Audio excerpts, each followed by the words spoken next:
Bam!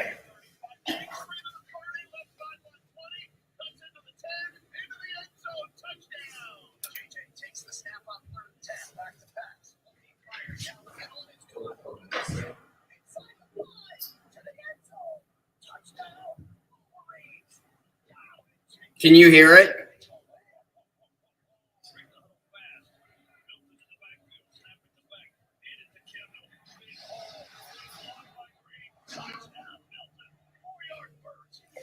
I don't have sound to stream.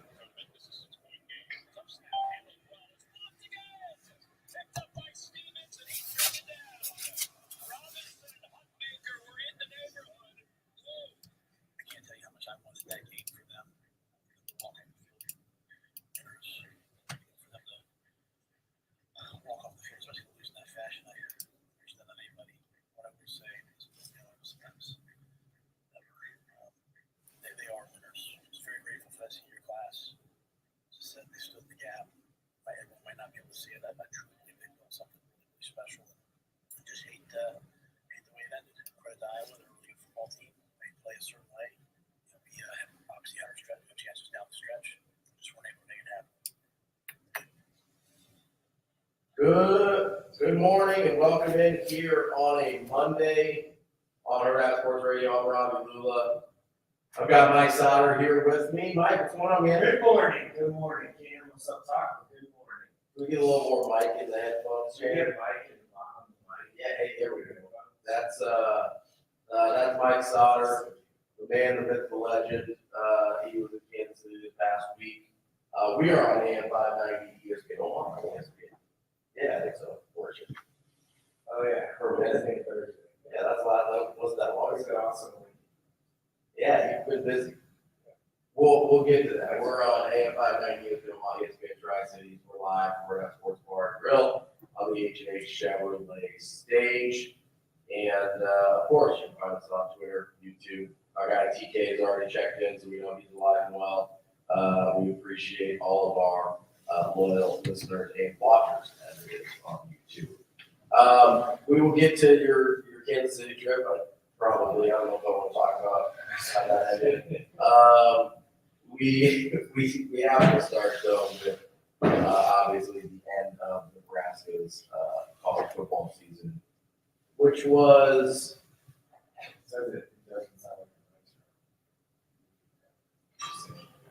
Anyway, Shane, are we going out over the thing? What's happening here? I don't think we are. Okay, cool. There's something we can do there? No, I'm working on it. Okay. Are we going out over the air or just not over YouTube? Oh, we're going out over the air. Okay, we'll keep going. Obviously not a ideal way for that season to end. 4-game losing streak. Missing a bowl game again. I guess as you're kind of watching that, going through it, and you were down in Lincoln, right? On weekday? No. Okay, I watched. I guess which part of that was the most disappointing to you? Friday? Yeah, just the way the season ended. So if you want to take the 4-game losing streak, if you want to take Friday in particular, if you want to get like real granular about, throwing a pick with 30 seconds left or whatever it was. Like, Well, it was probably more of the late game situation things that. in just Iowa or like Wisconsin as well. Yeah. Maryland. All three very winnable games. Absolutely. Yeah. In kind of excruciating fashion. It wasn't good. Who do you put that on? Because that's always I agree, right? Yeah. Late game situations were bad. I guess I put it on Vince. Okay. On the players? Yeah, a little bit. Because the coaches have been doing this a while. So, And some of the I stuff, think it's just kind of growing. because some of the stuff is probably on the coaches a little bit, Yeah. right? Some of the clock management, especially Wisconsin, was particularly glaring. I guess what portion of responsibility, and this is not a hating on Coach Rule thing, but a lot of coaches have even really good coaches, right? I was talking to somebody over the weekend about this. Everybody talked about how bad the injury clock management was until they got back from home. It's still not any better, but they win. That's I feel like there's more coaches that have clock management timeout issues than you really realize. But because it's happening to your team in the moment, it seems like the end of the world. Yeah, it's a little. Yeah. How bad do you think that was, or how much of a factor do you think that was in the stretch that we saw that this season? I mean, there's something there. Really change it, right? So Wisconsin, you go for the tie. Yeah. And Iowa. What a change. Well, and Maryland, so Maryland, you're going to win, or you're going for 6, with 3 you go win, if you're okay. And then you switch where 6 you win, 3 get you tied, you play for the tie, you go.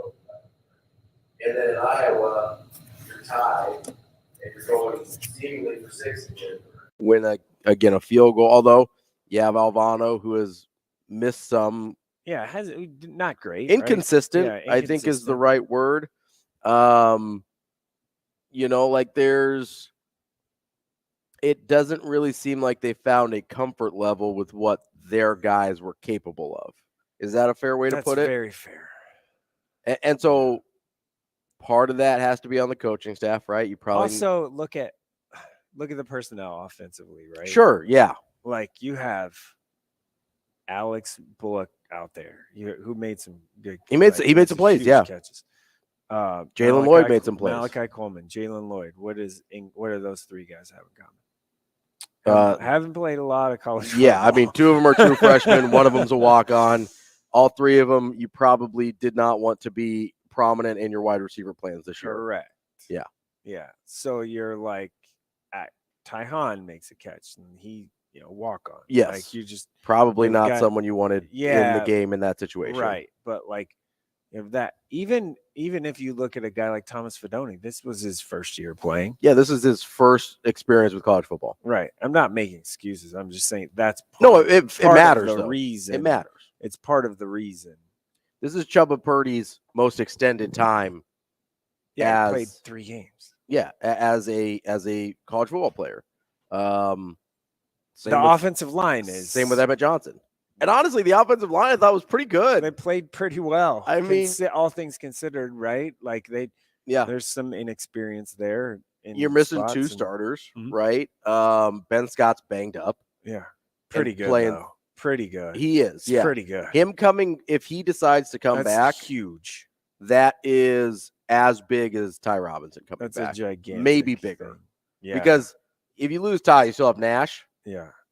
And I know they really like Justin Evans Jenkins, but if you can keep him at a guard spot, yeah, and then keep Ben Scott at a center, there's a chance that line could Ben Scott was their best offensive line, which I think is saying something because I think a few guys played pretty well. Yeah. You've got a chance. Think about it. All the hate that Benart got last year. Yeah. No one said his name once this year, and that's awesome. I know, it's what I mean. Right? Like he played. Like I think the offensive. How wild is this? I think the offensive line, and I don't think this is a hot take, was the best unit on offense this year. Oh, I was going to say second best on the team. Well, third. Offensively, yeah. Offensively, it was definitely the best unit on the team. Yeah, which is crazy. No question. They were dead last going into the year, right? Yeah. Like our predictions of them were dead last. Offensive line coach that people were like, why are you keeping him? Hey, look, turned out to be pretty And not just dead last, but dead last by a mile. Yeah. It was everybody else. It's like, oh, we feel okay about the quarterbacks. Mm-hmm. Maybe we weren't in love with Jeff Sims, and we figured he'd be functional. Missed that one. Yeah. Yeah. We didn't maybe feel great about the wide receivers. We're like, we got Billy Kemp, we got Marcus Washington, gone. We got Isaiah Garcia Castanedas, gone. We got Xavier Betts, gone. Yeah. Billy Kemp hurt most of the last half of the season. Wasn't really, And wasn't the guy. Wasn't the same. Partially probably because of the quarterback play, right? Yeah. Like he's hurt a little, He's been banged up. Yeah. But Billy Kemp's a guy that needs like precision quarterback play. Yeah. He's Timing is important. He is for a him. like quintessential slot receiver. You want like quick, precise routes. With him. Third and 6. I'm going to get you 6.5. Absolutely. Yeah. 3rd and 10. I'm getting you 6.5. Yeah. Like, that's kind of the Billy Kemp. Right. But if you don't have a guy that can make those throws, Billy Kemp doesn't look like he has a very good year. He was banged up, right? They have got to do something at quarterback. They do have to do my something, gosh. and we'll get to that. But yeah, offensive line was like, it was those tight end. We're like, we think Fedoni's going to be good if he can stay healthy. We like Borkature, we like Lindemeyer a little bit. And so it was those groups, and they were like, and then the offensive line is down here, like, please just don't kill us. Yeah. And it almost completely inverted. At times, lack of running game. Sure. I forgot the running back. Not all the time, but at times there was inconsistency.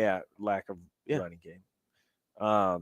You have receivers that just frankly couldn't create a ton of separation unless it was a YOLO ball. Yeah, and when they because Jalen Lloyd can run, Malachi Coleman can run, but they don't have quite like the route running part there. down. Yeah, not yet. Yeah. Right, like they'll get. Yeah, they're true Jalen freshmen. Lloyd he's dynamic. He's going to be an athlete. Yes, yeah. He needs more time with reps with the football part running. Of it. Yeah, like. And same thing with Malachi. Malachi came in pretty raw. Yeah, oh yeah. The fact that he was able to contribute at all this year, is, I mean, he had to, right? But it's kind of shocking. It's a little bit shocking. I don't know if that was the plan. I'm sure it wasn't, right? Yeah. But he is an incredible athlete. Yeah. Probably didn't think he was going to play this year, not anything, right? Or at least not more than his redshirt. Both of those games. guys are fantastic. They're going to be, I think, well documented that they're great track athletes. Yes, and I think they have a chance to be really good football players. Right. But yeah, we didn't even mention the running back group where you have your first two guys down. The guy that maybe was supposed to be the best guy in that group, Anthony Grant, got like mothballed because he couldn't hold on to the football. Yeah.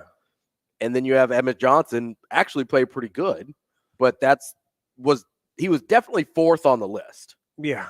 He was not anyone you talked about at running back. Yeah, running back was the situation. Too. So the point of all this is to say the two positions on offense is that touch the ball primarily weren't great. Yeah, quarterback and wide receiver and running back. Yeah.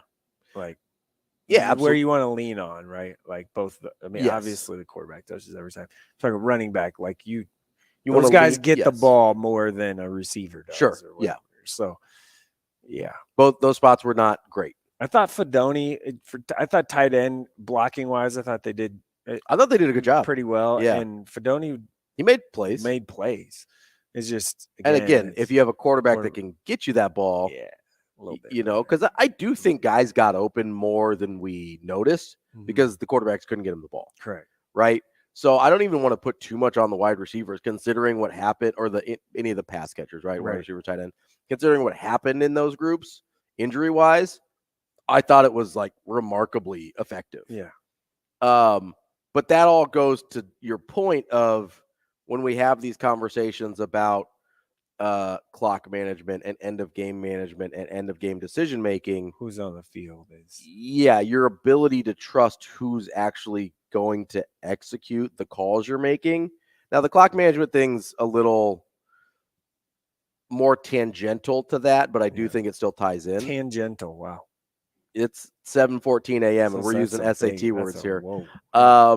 It's I do think I've never heard that word before. I think not it's surprised. Still related, but not quite as closely related as the like play calls and the what you're trying to do, and whether you're going for the win for 6 or you're going for a tie for 3 or whatever. So all that is to say that it's not like the offense was ever in an ideal spot this year. Basically, from the jump, it was either these guys are totally ineffective, looking at Jeff Sims, turnovers, whatever, or super banged up. We have nobody healthy. Right. That was the state of the offense the entire year. The whole year. So it's hard to Not be great. super duper critical, but at the same time, you do have to be like, hey, like there's some things we probably need to do a little better. Right. Yeah. One of the things I wanted to get to in the first segment here, because I feel like I have a lot of Nebraska stuff to get off my chest. It feels like they played like 3 weeks ago, but it was only like 2 days ago. It does. Well, It feels like a long time ago. It feels like a very long time even though it was only a day early, right? It feels like it was. I knew who that guy was. Keep walking in here. It's a little annoying. That's all right. Distract. I don't know if you know this, but I'm like squirrel. Where? Yeah, you got a little ADHD going on there. Yeah. It's all right. That's what the coffee's for. You got to I get don't even the. know who that is. What's I've that? never seen that guy. I didn't even see him. I just hear the door. That's all right. I wanted to get to. There's 3 things outside of like the super obvious, right? Okay. That I would like to see changed for next year.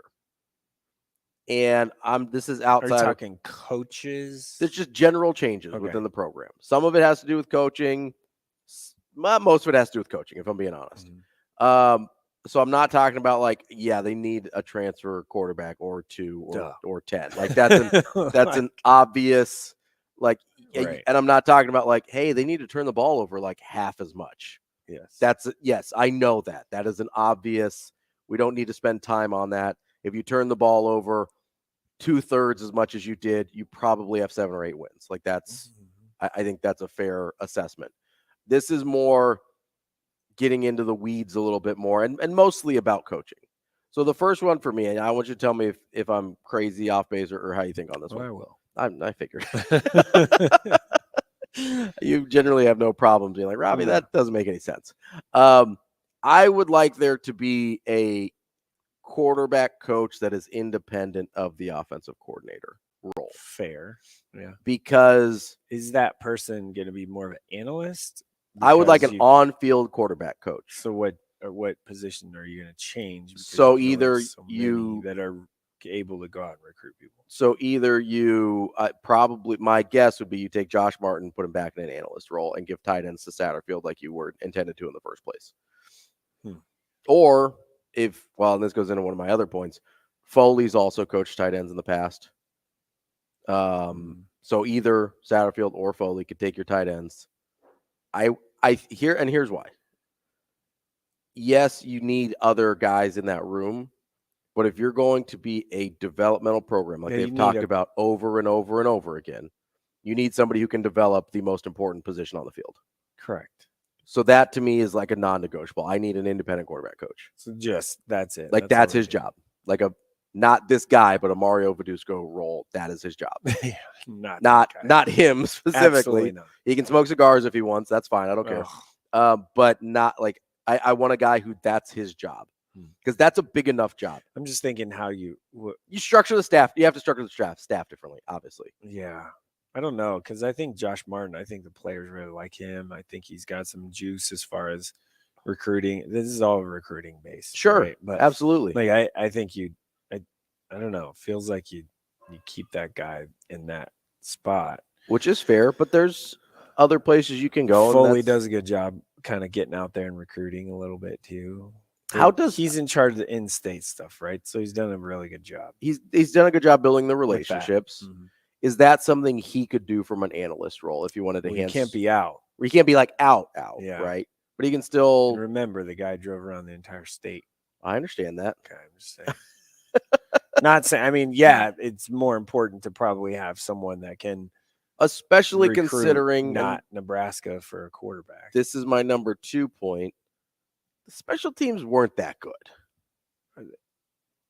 They were better than they were previously, though. I mean, were they better than last year under Bill Bush? No. I thought they were pretty good last year. Yeah, they were pretty good. They were better than the years before that. I think think about the fake punt stuff, like some of those things that like worked. Yes, but you also think about like a freshman kicker. I get that. I'm not even talking about making and missing kicks. Okay. I'm not even talking about that. I'm talking more about like the strategy on punt returns, catching the ball like in Michigan State. How do you even let Billy Kemp make that decision for you? When Ethan Nation seems at least functional catching punts. Until he wasn't on Friday. I mean, if he caught it, he just fumbled. He still caught the punt. Like they made it seem like they did not have another single person on the team who could physically. They also blocked 2 field goals, catch a punt. Terrific, which is super hard to do. It is. How much of that is Ed Foley? How much of that is just an individual effort from Ty Robinson? Crazy. No, because if you like watching the game, you saw before the first block kick, you saw Matt Rule say, block it, block the kick. So they had a block. Okay. On. They knew what they were doing. All right. So that's strategy. If we're leaving Ed Foley, that's a little strategy. If we're leaving Ed Foley and we want to leave Josh Barton, is there another place you look at as some place you could? I don't know. Find another spot. Because offensive line coach, you have to have out. Yeah, you're not losing the offensive line coach. Yeah, I mean you're not losing wide receivers. You're not losing running backs probably. No. So That's maybe about the only running backs. No, special teams, tight end stuff is where you could right. That's that's probably the spot where you need to, or where you'd have an opportunity. Or you just let Satterfield move on. That would probably be my preference, but it seemed pretty clear that wasn't going to happen. I don't think that's going to happen unless he gets a better offer somewhere. Where would that be? I don't know. Maybe he gets encouraged to get a better offer. I don't think that's going to happen. Doesn't sound like it. I don't either. But that's the easiest. But I still, in that job, I still have a hard time because I think some of the mistakes in the play calling and stuff again, I'll go back to this. Though. Yeah. With all the injuries, sure. et cetera, and quarterback play, is this the offense that they want to run? I don't think so. Probably not. So it's hard. So they had to pivot in the moment, in the middle of the season, or after game 2. Here's my question though. Okay, very limited. I get that Jeff Sims has never really lived up to his physical abilities, whether at Georgia Tech or here. But he was a functional starting quarterback at Georgia Tech. Yeah, and he became very much not that at Nebraska. Some of that's with confidence, though, too, but that's coaching. But isn't that part of the coaching thing? So I guess I get part of it's him, but lots of guys make mistakes and bounce back from it. I'm having a hard time. Like he didn't have the next play mentality. You could just tell. He got stuck in it, right? Yeah. Some of that is obviously on him. Correct. But does some of that get fixed if you've got a guy that's dedicated to working with quarterbacks to help them work through those things? I don't know. Probably. I would think so. I mean, that's kind of the point of that guy's job. That is the one position that is so interesting going forward. Because they've got to find somebody else. And you have to either, or at least someone that can hey, if they bring someone in and it's Chubba wins it or Heinrich Harburg wins the job over that guy, great. But they got to have to bring somebody. Somebody else has to. You can't just assume the guys in your room are going to be okay it with what you got. Absolutely no not. way. Coming up next, I've got a little bit more of things I might want to see change next year. That's Mike Sautter. I'm Ravi Lulla. You listen to Hurrdat Sports Radio.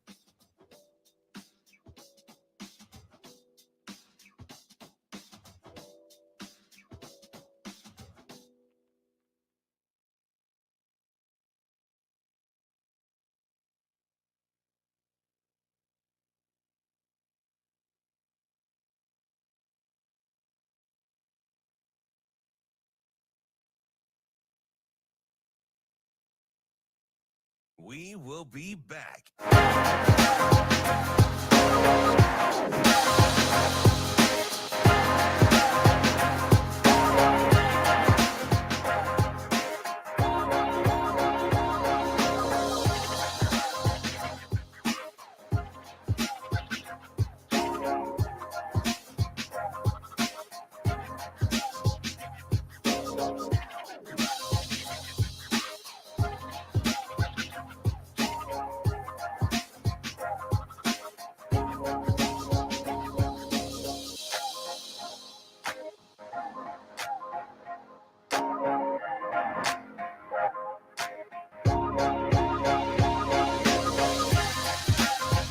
We will be back.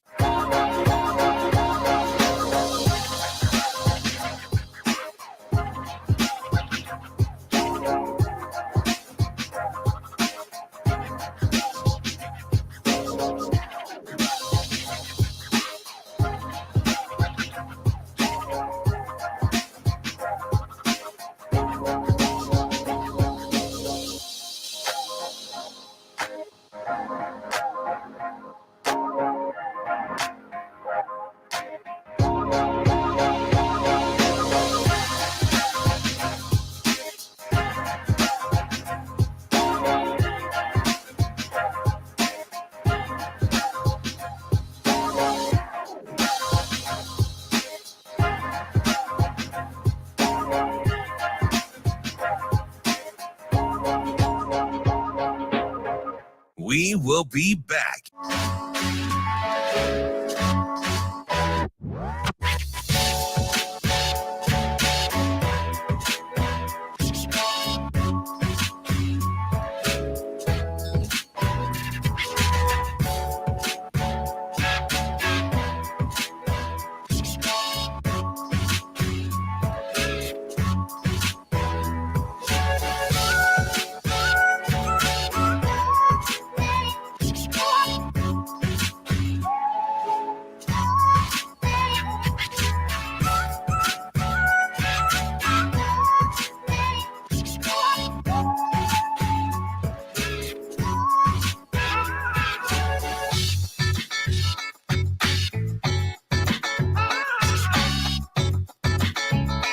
We will be back.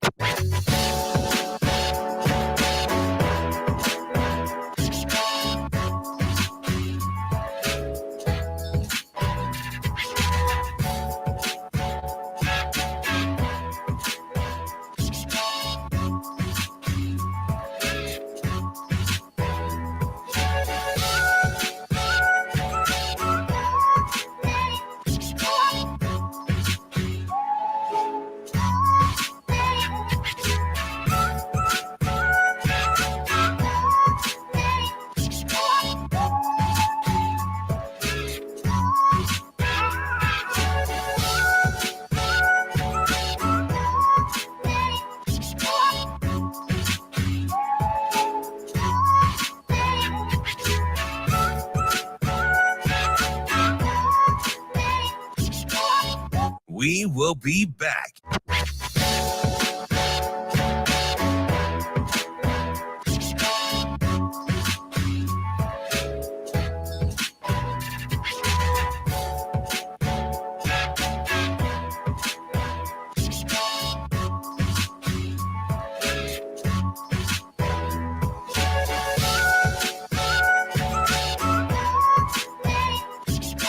We will be back.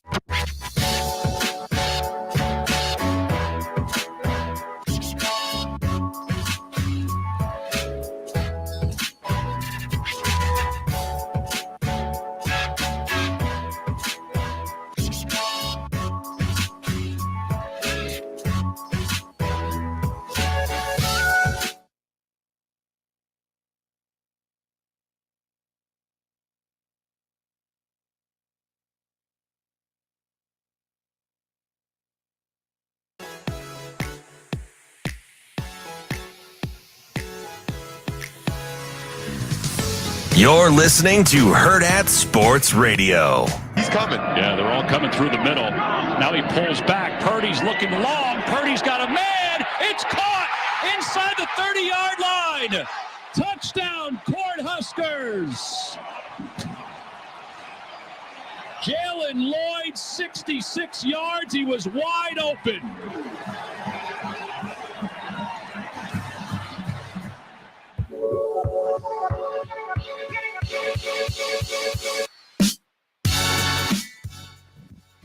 Welcome back to Hurrdat Sports Radio on AM 590 ESPN Omaha, ESPN Tri-Cities. I'm Ravi Lulla. Mike Sautter here with me. It does seem like it was forever that game was played. It sure does. Yeah. I don't know what, I mean, it's only an extra day, but feels like years ago at this point. It does feel like a long time ago because there's actually good college football games on Saturday. Well, you don't have to do that. I mean, There was. No, there was. There was really good college football games on Saturday. That Michigan-Ohio State game was awesome. Michigan, Ohio State was really good. Alabama, Auburn Ended well. Yeah. Which that's remarkable. What is the That 4th and play 31? was- The that's- whole that thing. fourth down. Come on. Yeah. Stupid. Like, how does that even happen? Like, How does that even happen? dude that's- catches in the corner of the end zone That's some real Auburn stuff on right fourth there. and forever. Yeah. The Iowa State game was fun. The Iowa That State actually game was fun. Was the fact bonkers. that they had like like half the plays. Not even. It was like a third. It was I like know. 102-35. They, I believe, had like 17 minutes total time. It was like 42 to Yeah, it was 17 time. crazy. It was stupid. The differences in that game. And then obviously Iowa State ends up winning kind of with the Trey Palmer yellow ball offense. That was crazy. It was just, hey, we're going to go 60 yards. We're not interested in drives. Yeah. How good was that guy last year? Wow. Could have had that guy back. Trey Palmer, that would have been nice. That would have been cool. I'm not sure we could have gotten him the football, but it would have been nice to have. Yeah. Yeah. Going back to some of the changes I'd like to see. We mentioned quarterback coach. You said yes on quarterback coach, but we're not sure where it fits. Yeah, I just don't know who you. In a vacuum, yes, you want an independent quarterback coach. Yeah. In the practical sense of who does that mean is off. Isn't that just your offensive coordinator basically should be your quarterback sometimes coach? That's how I think it always should be, in my opinion. That should be like your. I think that's easiest. I don't know if that's what works in this particular situation. Satterfield hasn't always been a quarterback's coach. No, he's kind of gone off and on like he's done tight ends before. Like is that a rule thing where he can kind of be more involved? I don't know because he's more of a CEO type guy. Rule, yeah, absolutely, yeah. I don't know if you want, I don't know if Rule would do. I got an OC quarterback coach you can have. Who's that? Nathaniel Hackett. No, I'm good there. That's a hard pass. He can. No, I'm good. I don't want anything to do with that. Just no, thank you. I don't have any. No, I don't even think I want him to be Millard North's as next a coach. New York Jets fan. Oof. Just trying to get him out the door. Just get me to next year. Yeah, if Millard North hired Hackett, I'd be upset. Just get me next year. Just get me to next year. Who's going to be your offensive coordinator next year? Who's going to be your quarterback? Aaron Rodgers. Aaron Rodgers with Hackett, run it back, baby. Go all in 1 year, baby. Do the Rams. Just give it to me, all of it. The last give away every draft pick possible. Just give away all the draft picks. Give for me who? Devontae. You want Devontae? Whew. I mean, the Raiders aren't using him. Devontae and Garrett Wilson together. Yeah, you'd be fine. Raiders aren't using much of anything. That's accurate. Yeah, they're not. They sucked yesterday. They're the Raiders. That's kind of no, what they got do. the same. They've got the same standard operating procedure. They get up by 14 and then they just give their game away. It wasn't a silver and black Sunday yesterday. I can tell you that. It never is. I'm not sure. It never ever is. Not sure Antonio Pierce is getting that job full time. I would say probably not. It's fun. Although with Mark Davis, you never know. Like that dude's a total loose cannon. Was a loose cannon. Yeah, they both are, and it seems like Bill Belichick's probably going to be available. Yeah, I Could think. you see that in Vegas? That'd be fun. Ooh. They do have his guy Jimmy G. Standard operating procedure. They do have his guy Jimmy G. They love Jimmy G. Let's take all the old guys. You might as well go get Bill. The Commanders are going to be looking for a coach too. So getting rid of Ron. Yeah, Riverboat. Have to. Yeah, I would think so. I'm surprised that he didn't get let go in season or hasn't yet. I just let Del Rio go. We're totally off. That's fine. It doesn't matter. There's lots of football that happened. We can all talk about the football. The last thing, and we kind of talked about this, so we don't have to spend a lot of time on it, was that I need improved for next year or change for next year is I need somebody to figure out the clock management issue. It's not an analyst job. I don't know if there's like an analyst that's in somebody's ear. I don't know because especially if you leave QBs with Satterfield, he's doing too much. You can't ask him to also do the clock management. No, I know, but that's what I mean. Shouldn't there be an analyst, someone, GA, somebody in the booth that's just like in their your ear? role is just to time out here. All of the analytical, situational stuff. Yes, you would think so. Like this is what the numbers say you should do. Yes. Sometimes you got to punt on that, and go with feel, but maybe punt on it a little less than they seem to this year. Right. Maybe trust the numbers, numbers a little bit more this year. So whoever that is, GA, analyst, whether like Matt Rule just takes that on, is like, hey, I've got this down, whatever. Somebody that needs to be somebody's job, and they got to tighten that up. Yeah. Because I don't know if it costs them games, but it costs them opportunities for sure. Yeah. And this team is not good enough for it to cost you opportunities because you're not getting a lot of those back. For sure. So that's, again, not a huge one. We don't have to spend time on it, but that's one that those are the three for me. Did I miss anything? No, I mean, I think defensive back and all that's pretty good. Like, yeah, I was pleased with the defensive backs. I mean, defense in general was fantastic, incredible. No, it's just you're replacing a lot. Are you though? Linebacker.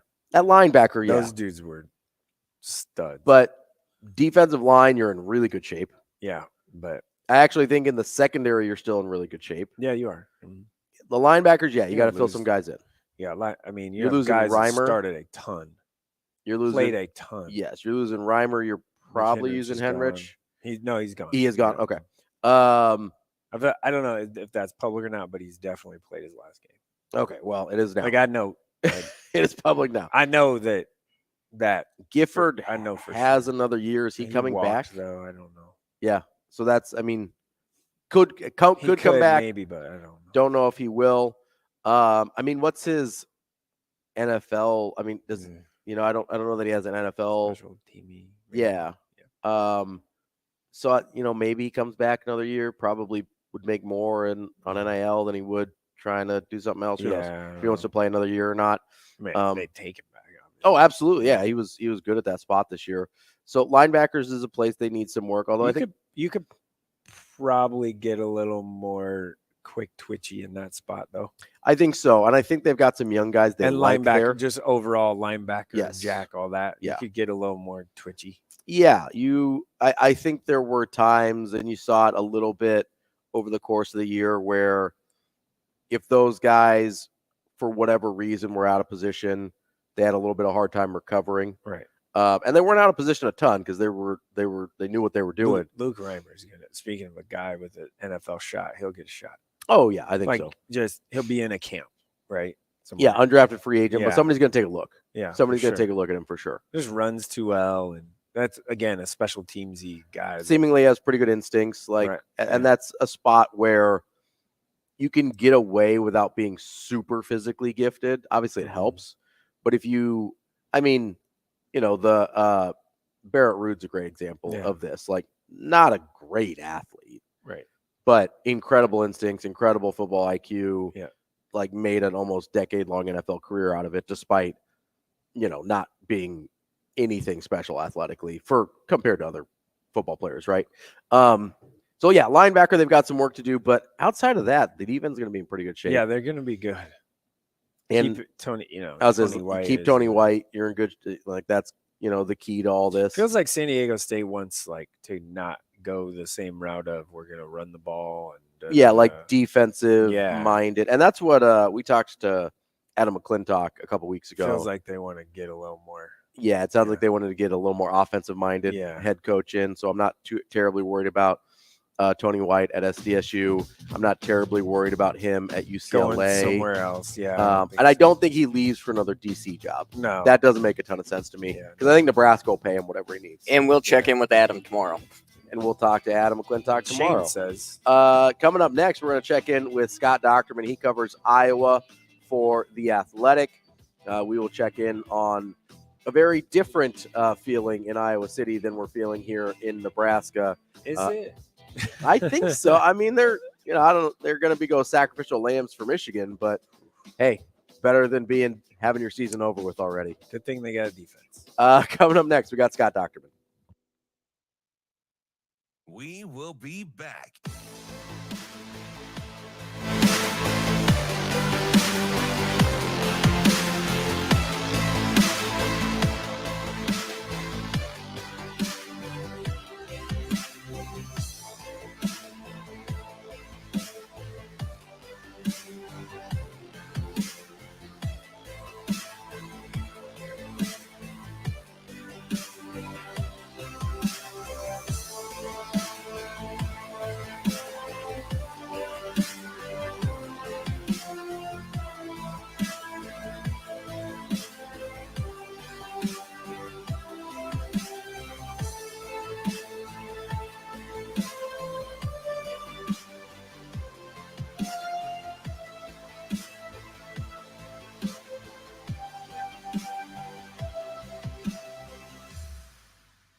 We will be back.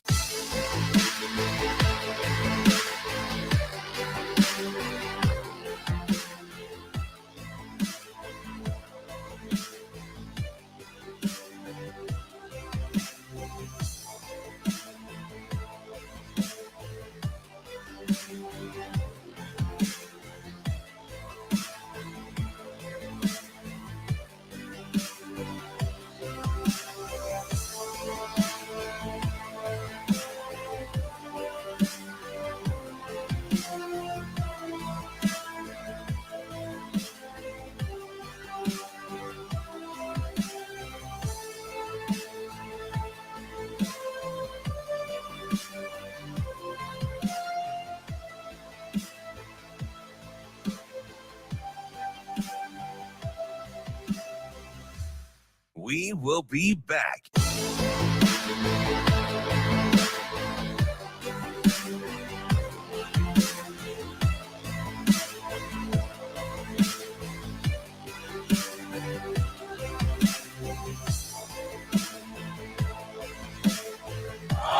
Coach Ferentz, you go with Marshall Meter to kick the game-winning field goal for you all. He hasn't kicked all year. What went into that decision?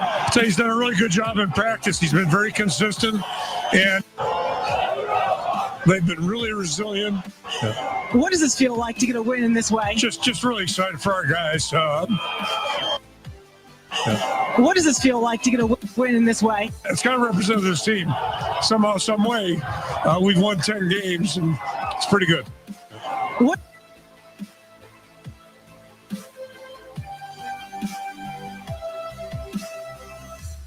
We will be back.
You're listening to Hurrdat Sports Radio. What does this feel like to get a win in this way? Just really excited for our guys. They've been really resilient, and to find this way tonight, Hurrdat gets a pick. It's crazy. A defensive lineman gets a pick, and then a unsung guy comes out and kicks a field goal. So it's kind of represented this team. Somehow, some way, we've won 10 games, and it's pretty good.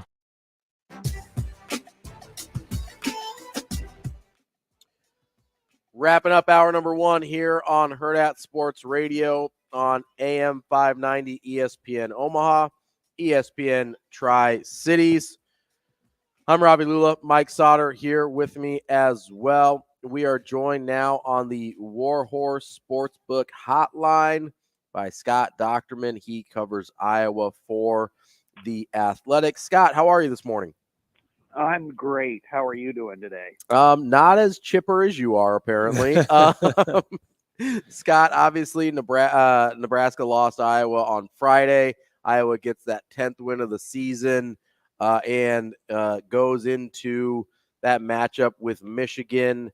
I wanted to kind of address we heard a clip coming in here of Kirk Ferentz after the game, and he was pretty emotional. It seems like he's been quite a bit more vulnerable in that sense this year. Have you gotten an indication kind of on why that is? It seems reasonably out of character for him, but maybe I'm not as close to it as you are, and I'm missing the beat there.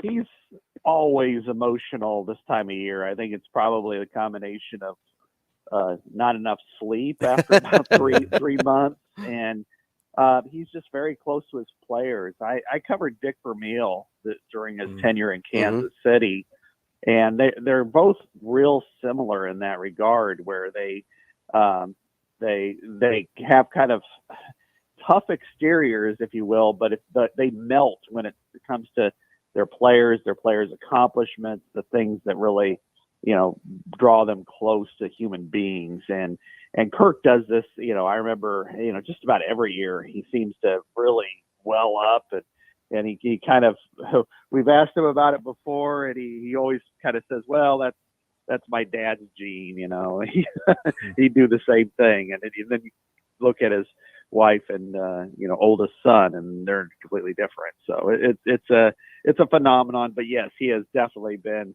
very, very emotional this year.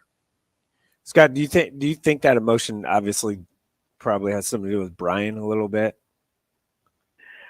It adds to the mosaic of this season, no question. I mean, that's an adversity that he didn't plan for sure, and the rest of the team didn't. But I think having Brian removed as offensive coordinator, effective at the end of the season, added to the stress. But the fact that they've lost so many really good players to injury, and they still find ways to win. And it kind of shows the toughness that this team has displayed, I think, is something that really endears him. It draws him close to this team. And that's kind of, I think, adds to the whole emotional element of him. Scott, I know we've talked to you about this earlier in the season, especially when the stuff with Brian kind of came down, but how do you foresee the rest of Kirk Ferentz's career at Iowa playing out now that we're at the end of the season? I know some people speculated that he might call it after this year. I'm curious to how you think that plays out as he kind of gets older. Brian's leaving. Just what are your thoughts on how that's going to look? No, I would say he's probably got a neighborhood of about 3 more years. And, he's going to hire an offensive coordinator that either he knows really, really well or shares the similar philosophy. And so, who that ends up being, I'm not quite sure yet. I mean, John Budmeyer's their senior offensive analyst, former OC at Colorado State, and he was the quarterbacks coach at Wisconsin. I could see him stepping in that role. And, a lot of the speculation that we've had, there's been really no confirmation of that speculation, as Paul Chryst, the former Wisconsin coach, would come in. And I think that, but as you see, Iowa's going to continue to play the way it desires. It's not going to change a whole lot. And I think, with the new teams coming in the Big Ten, it's going to stress that a little bit, but also line of scrimmage football still works, as Michigan proves. Scott, as we kind of look towards that Michigan game, I know everybody looks at Iowa as kind of the sacrificial lamb for Michigan there, as Michigan was able to knock off Ohio State for a 3rd straight year, and they're trying to punch their ticket to the college football playoff with a win against Iowa. What path forward do you see for Iowa to possibly pull an upset in that game? Very little. I mean, but it does remind me a little bit of what happened. This is 7 years ago now, but in 2016, Michigan was 9-0, ranked 2nd in the polls. Was number 1 in so many different categories, and Iowa had just gotten beat 41-14 at Penn State, and it looked like, okay. I even predicted like 42-0 that they lose, because their offense was just as inept as this version, and yet what they did was they kind of dragged them into a street fight and played punt ball, played very physical. Iowa was very physical that game, and Michigan made some uncharacteristic mistakes, and Iowa pulled out a 14-13 win on the last play of the game. Now, the difference is that was at night at Kinnick, where it's very difficult to play at night at Kinnick. And this one is at a neutral site, and a little bit closer to, not much closer, but so and it's a fast surface. So, this is going to be an awfully difficult situation for Iowa. They're going to have to move the ball offensively. They're going to have to run the ball effectively. I think that's number 1. And if they don't do that, then they have no prayer at all. If they can move the ball to the point where they get into scoring position, they got to score. They can't just get past the 40 and then piddle around and end up punting. They have to take advantage of every single situation. And finally, they're going to have to play great red zone defense, which they're capable of doing. But it's going to be as big of an uphill climb as they've ever had, because this is this championship. Michigan may be as good as any team we've seen in the championship era of the Big Ten. So I think this is going to be an incredible uphill climb for Iowa. 21.5 though, like, does that seem to, I don't know why I feel like that's too much in this game. Is that, I mean, I know you just said it's an incredible uphill climb, but 21.5 is like a ton. Yeah, I know. And I think, what we tend to do is we seem to reset every single week and change our outlook. And, just barely over a week ago, Michigan won 31-24 against Maryland. Right. And so every game is different. I mean, who knows what their mindset is? They've had a lot of adversity, all of it self-inflicted, of course, but they've had a lot of adversity this year too. I mean, Jim Harbaugh's back. They're looking at this game going, they already got it won, and it's only Monday. So, their mindset's going to determine a lot about how this game gets played out. And it's kind of funny that the point spread is equal to or close to equal to what the over-under has been for Iowa most this year. But I think Iowa can keep it within shouting distance. I just don't think they have the offense to execute and make this an upset to remember. Scott, looking back at the Nebraska game, obviously Deacon Hill did not have a stellar performance. What's a realistic version for him of a game he could have against Michigan that would keep Iowa in it? I'd like to give you a great answer, but I don't know. I mean, he's had a really odd year because the 3 weeks preceding the Nebraska game, he actually had a decent completion percentage, over 60% in those 3 games. The 3 before that and the Nebraska game, it's hovered around 35%. So, he's going to have to, to boil it down, make the makeables. Meaning, if something's there, he's got to make it. He's got to throw that pass. And I don't know, and he's got a really strong arm. So maybe an indoor environment allows him to take a chance or two that normally he wouldn't. But, he's got to make sure that, that if there's an open receiver, you've got to hit it every single time. And they're not going to be open all the time. They're not going to be open a lot. So he's just going to have to not make any major mistakes, which he tends to do about at least once every game. He makes something just inexplicable. So I would love to say if he does this could happen, but I just don't see it. I can't see it because I've watched it all year, and this is by far the best team that they've played. Scott, real quick, can I shift gears to basketball because, well, that's what I like to do. Iowa men's basketball, they're only the 2 losses. They get North Florida, and then a week from today is a week from today is a pretty huge game. They open Big Ten play with Purdue. What have you seen so far from Iowa? I saw them play Creighton in Omaha here. Obviously, they're going to score a ton of points. And I don't know about that much defense, but what are your thoughts on them so far this season? Well, I think first of all, Fran should be the offensive coordinator. And there you go. Yeah. But that's probably the best outlet here. But no, I mean, this is a young team that's in kind of transition mode. So I think that they're going to have, they're going to be up and down. But overall, they've got some issues they got to work through. Yeah. Scott Dochterman from The Athletic. We appreciate your time as always, Scott. And I don't know if I want to say good luck against Michigan, but I hope you enjoy your time watching Iowa against Michigan. All right. Thanks so much for having me. Appreciate it. Thanks. Coming up next, we've got Sam McKewon from the Omaha World-Herald here on Hurrdat Sports Radio.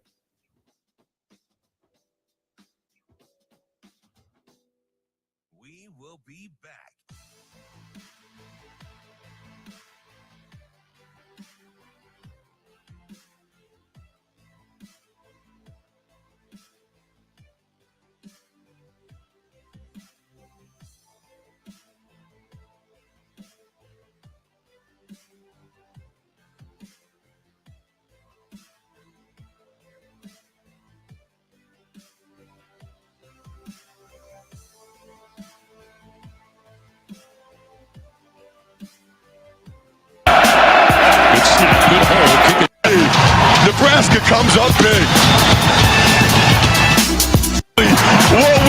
it would be.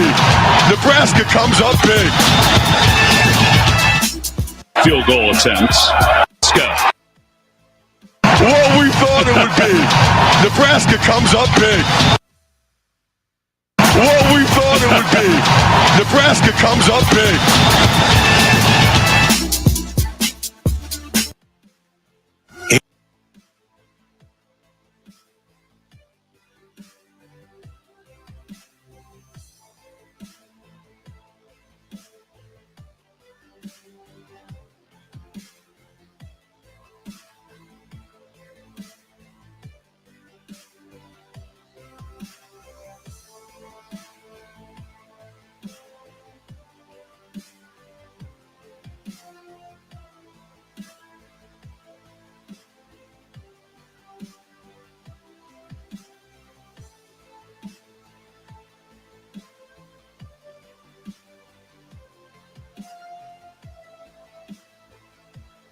Here we will be back.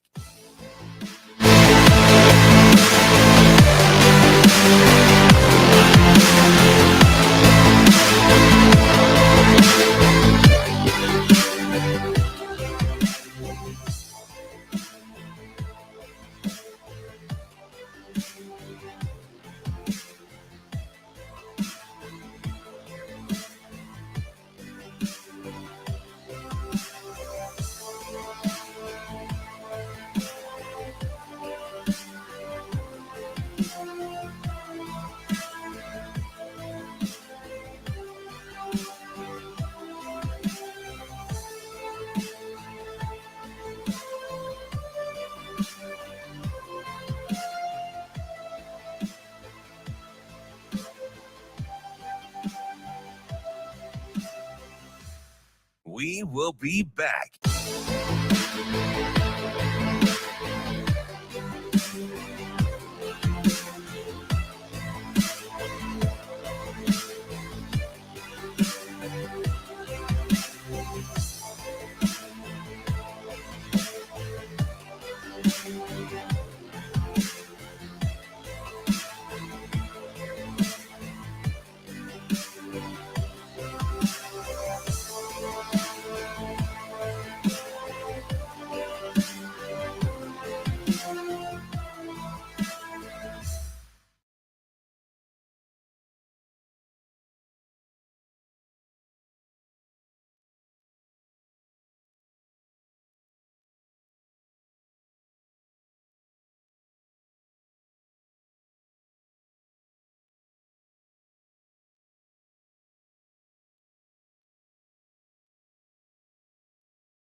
You're listening to Hurrdat Sports Radio. All right, so this will be a 30-yard field goal attempt from Stevens.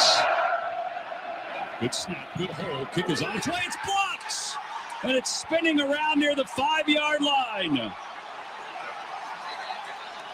What a big-time stand by Nebraska. Unbelievable. This game is pretty much exactly what we thought it would be. Nebraska comes up big.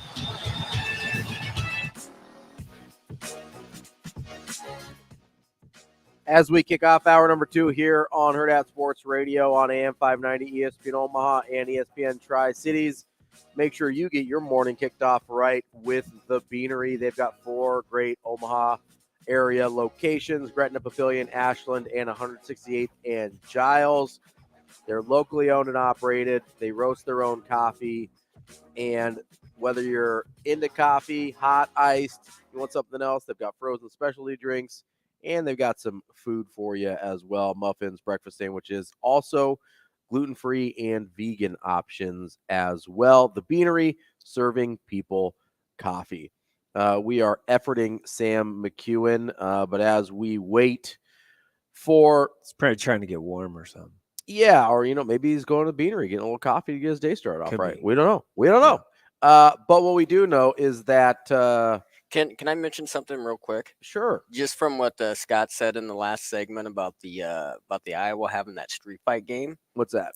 Didn't it seem like the Iowa-Nebraska game was a bit of a street fight? Yeah, that's mean- how Iowa has to win. Is that their MO? Is it so? That's Yeah, that's, I mean, that's they what don't- it is. That they Their offense is horrible. Yeah, they just want to make the game as ugly as possible. Yeah, because it was pretty ugly. They don't have any other way to win except for that way. Yeah, that's basically. I mean, that's Kirk Ferentz the last, basically since Brad Banks left Iowa City. That's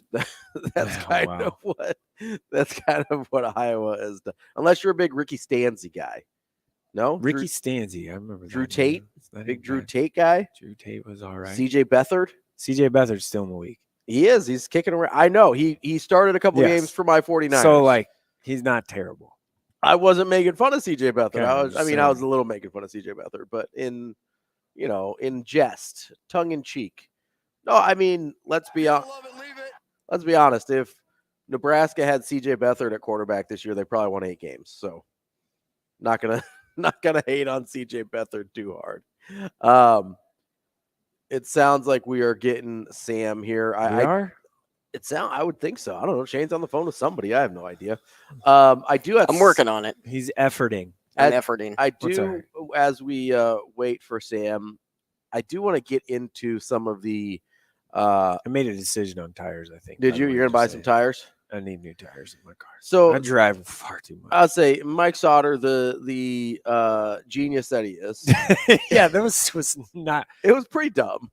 I Like, don't you know. if it drive a was- lot. Maybe it was like 40,000 mile tires. I feel like it was 25. And I'm like, what? Why would I didn't anyone even know buy they made That's not 25,000 true. mile There's no way. tires. I think I just drive too much. That's probably true because you do Yeah. drive a ton. Yeah.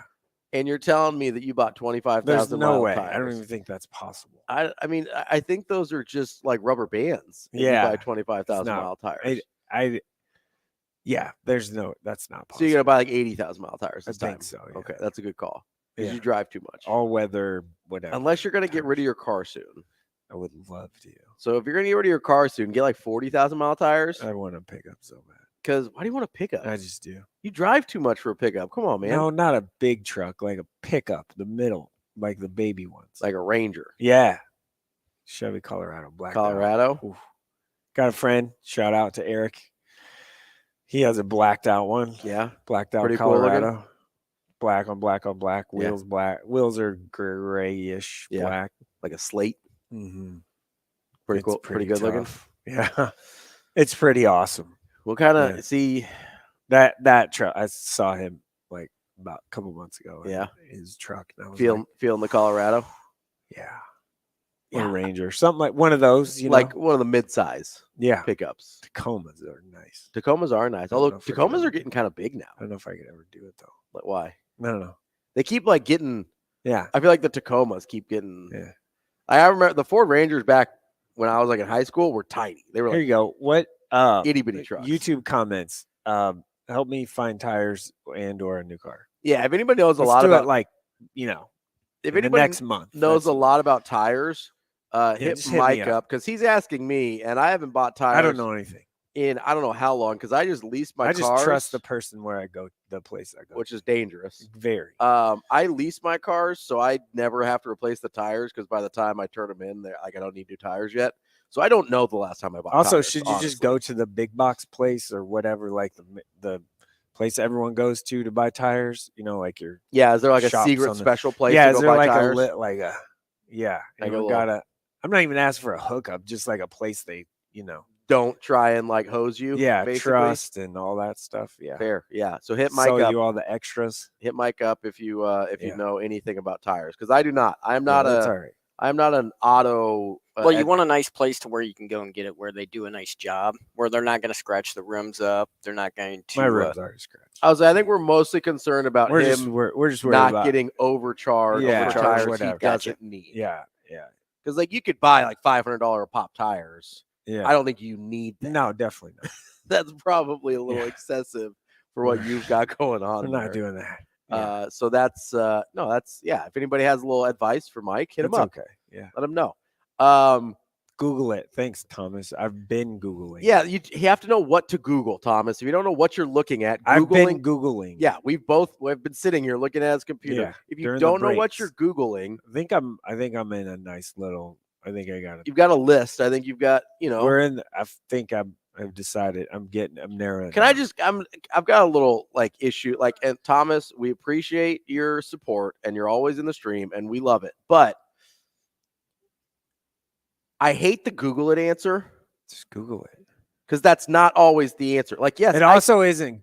Is it Googling anymore? Is that the word? I don't know, but Depends yes, on what there's a web lot browser of you're on, there's I a lot guess. of things that you can do. And What just web Google it. browser are you using? Because it could be technically it could be Google or it could be Safari. Well, a lot of times when they give that answer, when somebody says just Google it, you that person already knew what the answer was, so they could have just told no, you. you just no. No, and here's the thing. It's I always think that we're gap. overreacting. No, I'm not overreacting. This is a different thing. And maybe Thomas wasn't doing this, but here's the problem: is a lot of times when I'm asking a question, And most people have Chrome as their browser because that would be Googling it.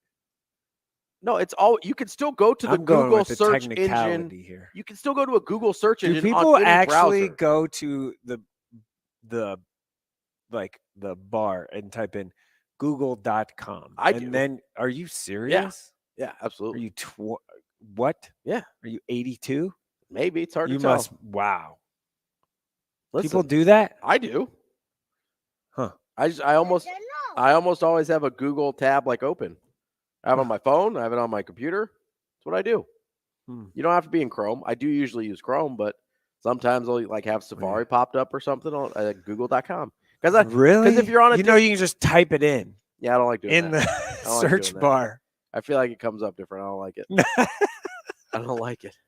It's not. I'm not a fan. Welcome to the internet. Well, so What?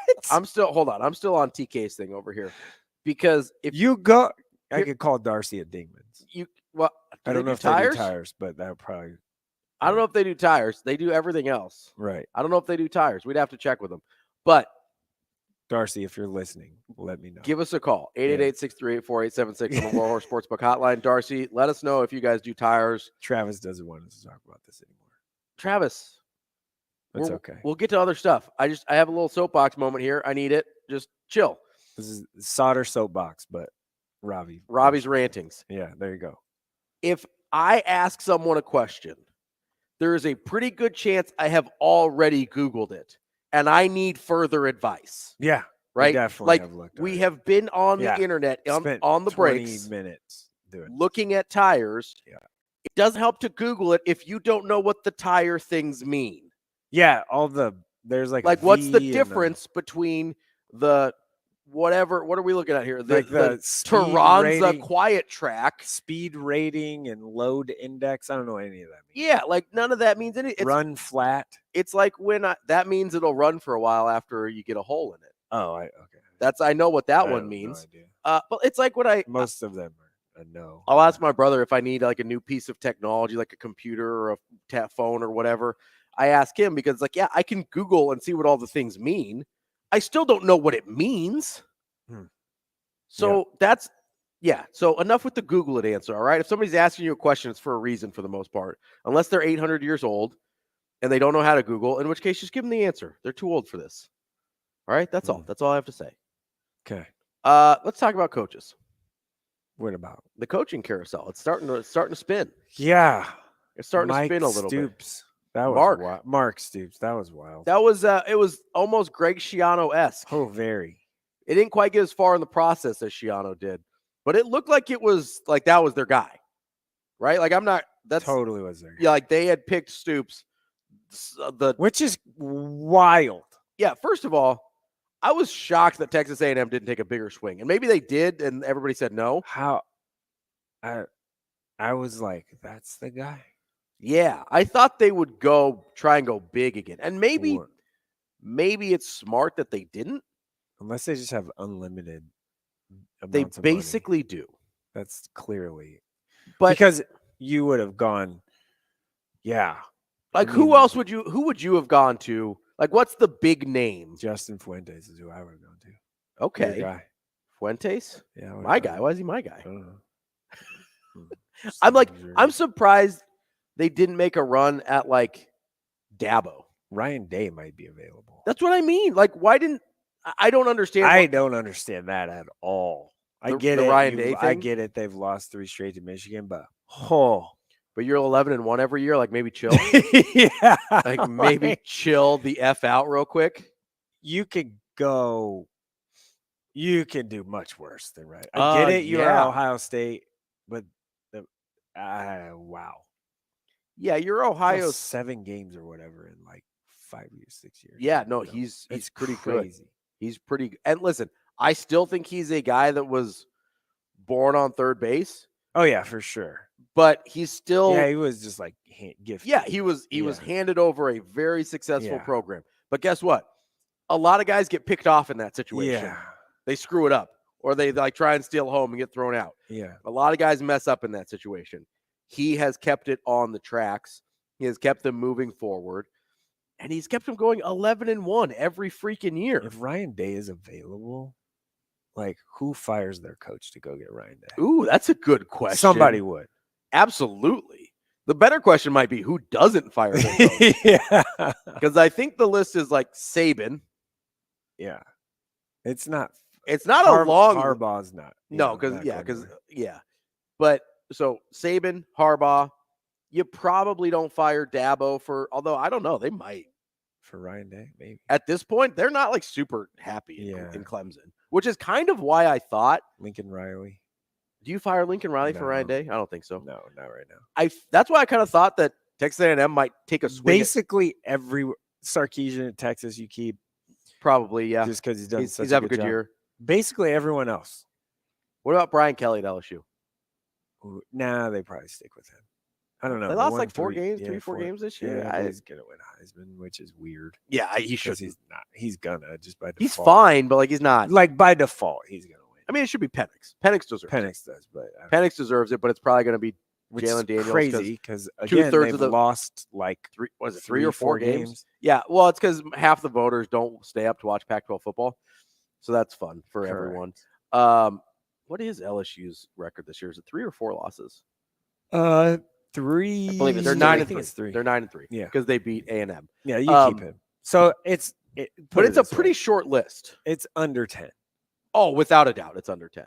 Yeah, but I was surprised that they didn't swing for Ryan Day because, like if you're A&M, you can pay him more than he's making at Ohio State because you apparently don't care about money at all. You're just paying. Yeah, you're paying Jimbo $80 million just to. Also, look at like if you're Ohio State. Right, I hate doing this, but you also got to think like if we do this, who we getting? A lot, everybody. Yeah, would want outside of Nick Saban and Jim Harbaugh. Yeah, the Ohio State job is you get anybody you want, and Steve Sarkisian, and literally anybody you would call Lincoln Riley, and I bet he would do it. Probably, like you could call Kalen DeBoer at Washington. Anybody done. Like you can get just about anybody you want, right? NFL guy. I mean, they would take a major swing. You would have to have Mike Vrabel lined up. Oh, interesting. You would have to have that lined up. Interesting. It would have to be done.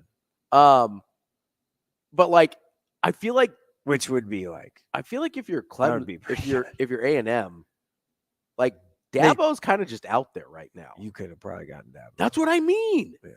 Like you didn't want to take a swing at Dabo? Like I have my issues. I have my issues with Dabo. Don't get me wrong. I think he's kind of a pretentious, like D-bag. Like I'm not a huge Dabo fan. Really good at coaching football though. I think they probably could have. Yeah. And I feel like this is why I feel like they didn't take swings, is because we almost always hear about it. Yeah. Especially on the swings that they miss on. Especially A&M, like it's so loose. Yeah, it's not like they're running a real tight ship over there. Like the Jimbo thing to A&M was known like a month before it happened. Right. I can't believe that their options were Stoops and then Elko. Now listen, Elko might be the best hire for the job. He was the better option of the two. Sure. But he genuinely might be. Not sure I'd ever want to be like, oh yeah, hey, guess what? This guy's been at Duke for 2 years. You're the second. You're our second option. Do you want the job? I guess you take it because of money. Well, the money. It's once in a lifetime money, and he's got Texas roots. Right. Like he was the DC there, but this is a guy that's been at Duke for, I believe, head coach for 2 years. That's it, right? Yeah. And Texas A&M's like, yeah, we're cool. We're doing this for a guy that's only been a head coach for 2 years. Yeah. That's kind of crazy. Like, this is and listen, I laid out the case that A&M is a little too big for their britches in sense of who they think they are. They definitely. But from a money, resources, not care. location, conference, they have everything that you would want. The one thing they don't want is what Coach Rule talked about when he was talking about Tony White. Does their commitment to football match their expectations? They have the commitment to football, but their expectations are wild compared to what they've been. Yeah. They don't even have a pretend national title since 1939. Yeah, it's that pretend one. Well, because let's be honest, like anything before the AP Penn era, State, anything before the AP era is like a pretend national like title. an Iowa national title. Yeah, They have it's that like one. They have that one. Yes, they think that they claim. Yeah. Right. I mean, there's some of these teams that claim ones from where they had like 3 losses and they were ranked like 20th in the AP poll, but they're like, no, but this other poll said that we were the best team. It's like, no, okay, unless you were ranked in one of the 2 major polls, that is not a real national title. A&M has 0 real national titles. Yeah, this is goose egg. And even if you want to count their pretend national titles, it's been 90 years. I just think you're throwing bags of money. That kind of money would be really hard to say no to, no matter your situation. Absolutely. Because you're talking probably, I bet Elko won't make this, but if you were talking about like a Dabo or if they'd gone after a Ryan Day, go like 10, 12 million. I was going to say at least 12. Yeah. Yeah. Like, and I think like the highest paid coach. Absolutely. Sure. I think if they had gotten like one of those guys to even they probably would have gone like 15 if they had to. Yeah. Which is a stupid number. Yeah. Because like 10 years ago, the highest paid coach in the country was like making like $5 million. That's the highest paid coach. Yeah, just period. In Full any stop. sport, any league, doesn't matter. Yes. NFL coach, everything. Whatever. It's the highest paid coach. I can't In say for sure America. about like European soccer. Yeah, yeah. Because but those people are like they don't you're even the highest paid coach that there is in United States major sports. Yes, and they could have done that. I'm guessing Elko won't get that. I'm guessing he'll probably be about 6 to 8. I was gonna guess like 7.5, 8. Yeah, Like he'll get still pretty big payday. He'll get a nice raise. Yeah, nice. I bet it's significant compared Well, to what's what he he's getting making? paid. Let's see what Well, it's it's a private private school. school, but usually they can give you a guess number. I'm guessing it was like 2.5. Ooh, I was gonna guess like 4. Yeah, see, no. You think that's I don't high? I think it was probably more like a 2.5 million. He signed an extension 3.5. Yeah. Okay. So in between what we said. Yeah. So it's So doubling at his least salary, doubling his probably. salary, Yeah. right? You would guess. You always take that job. Yeah, for sure. No matter, even though it's probably only going to be about a 4-year gig. Although I think you know what's ironic is even I think that's a 2 job. to 2 to 4 years is probably the lifespan of that job. Yeah, Unless he wins. well, unless he wins a lot, But because still the if he buyout. Look at wins the buyout. 8-9 games, he's gonna get fired. Right. Okay. So Like that's the problem. even if it's 1 year, you take it because the buyout is Yes. significant. Yeah, because there's guaranteed money on the Yeah. back end. So I'm not even talking about that. But I mean, he could be reasonably successful, and they're still going to fire him. Yeah. Like he could win 8 or 9 He's wins a not year. gonna be there forever. If he's there in 5 years, I'll be shocked, Unless they win an SEC title, which is not happening. feels like really far They away. are not winning an SEC title. You know why? Because there's other teams in the SEC still. This Yeah. isn't like the Big 12 where it's like, yeah, you can just pop up 1 year and be good. Yeah. Like not because you got Texas, who's better than they are There right was that now Matt Rule conversation. Remember that with fake, A&M fake report for like thing? half a minute.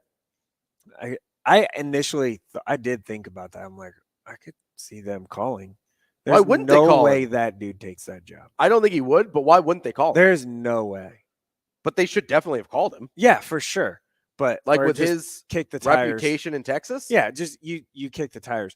But there's There's no, no way that guy takes that job. No, Not that job is super toxic. Yeah, and he's not. Perhaps the most toxic job in college He's football. not that person. So Is that an exaggeration? That might be the most No. toxic job in No, college football. Alabama's pretty. Yeah, but Alabama has the winning to back up what they I expect. think before Saban got there, it was really toxic. It was super toxic and they had a rough stretch, Yeah. but at least they had the history of expectations. LSU. Is LSU a super toxic job? I don't know. Maybe it is. I never looked at it that way. Feels like USC is right now. USC could be. Yeah. Yeah. They want people. They want Lincoln Riley fired. Like what? People that are. They chilled with like Clay Helton for like 7 years, right? Yeah. And you're over Lincoln Riley already. Oh yeah. Like, listen, I understand he needs to figure out the defensive side of the ball. Plaschke, LA Times. I read the story. Like he's the columnist. Plaschke's a moron. But like I get that he has a voice out there and people care what he says, but like Plaschke's come on, a man. moron. Like he was like when they lost to UCLA, it was like you saved Kelly's job and now you should be fired. Something. I'm like, what? My only experience with Plaschke is on like the talking head shows on ESPN. Yeah. And I'm always like, I don't think this guy's very smart. Kalen DeBoer, it would be. If I had an open job and I was like I could pay whatever I wanted, Kalen DeBoer would be my first call. Like an A&M. Yeah, at an A&M, at a Michigan. Oh, yeah, Auburn's really toxic. Thanks, Travis. Auburn is Auburn's super toxic. But similar situation with Texas A&M, right? Little brother in their own state. Yeah. Auburn is for sure toxic. Not near LSU. That's a good point. Scary Gary said LSU has fired the last 2 coaches to win a natty. Fair. But like one of those was Les Miles, and the other one, like Ed Orgeron, was off the rails by the time they fired him. Yeah. Well, like he had some stuff going on. Fun. I'm just fun guy though. Yeah, no, I want to hang out with him for sure. I don't know that I want him to continue to run a football program. Yeah. Also, when people thought that Nebraska should hire him? I would love him as like a defensive line coach, just recruit. People thought Nebraska should hire him. Yeah, not as a head coach. No, thank you. No, for me, I'm saying that was not as a head coach. That people were talking. No, Auburn is very toxic in very similar ways to A&M.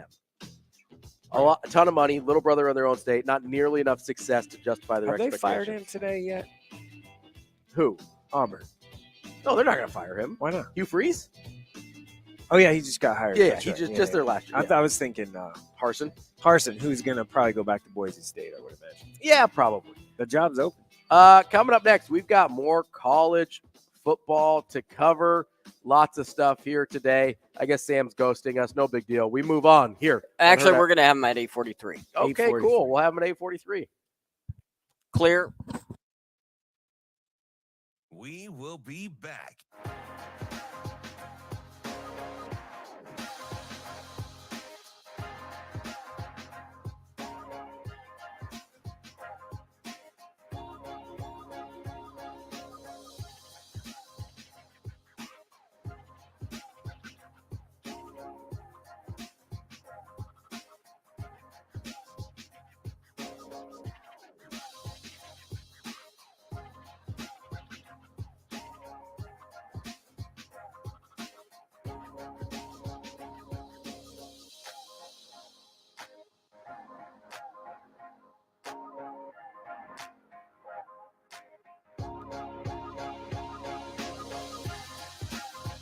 We will be back.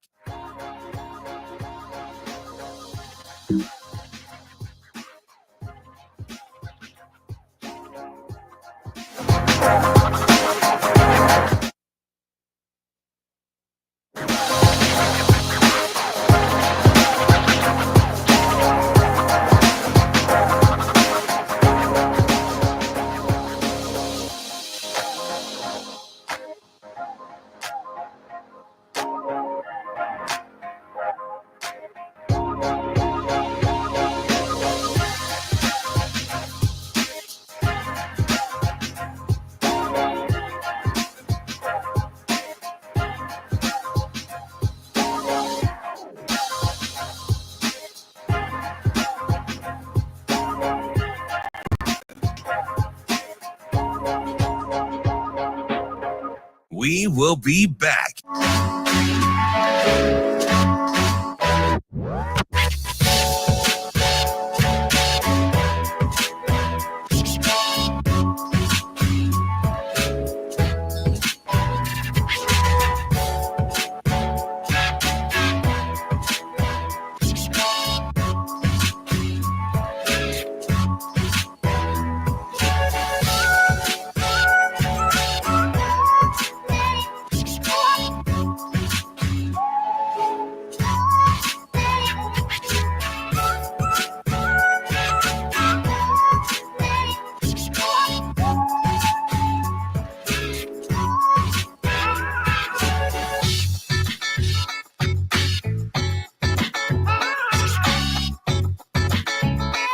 We will be back.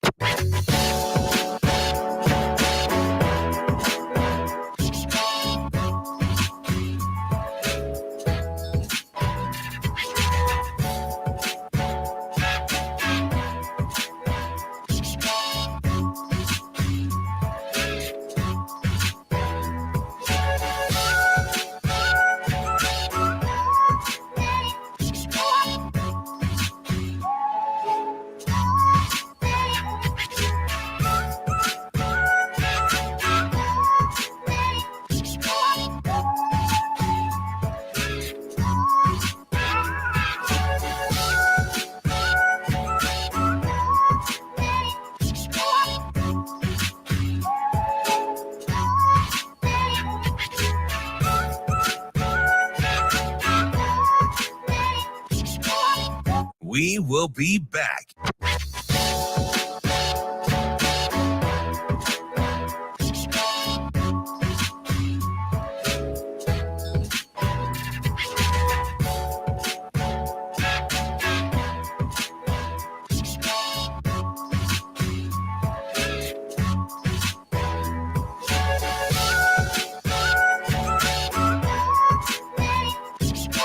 We will be back.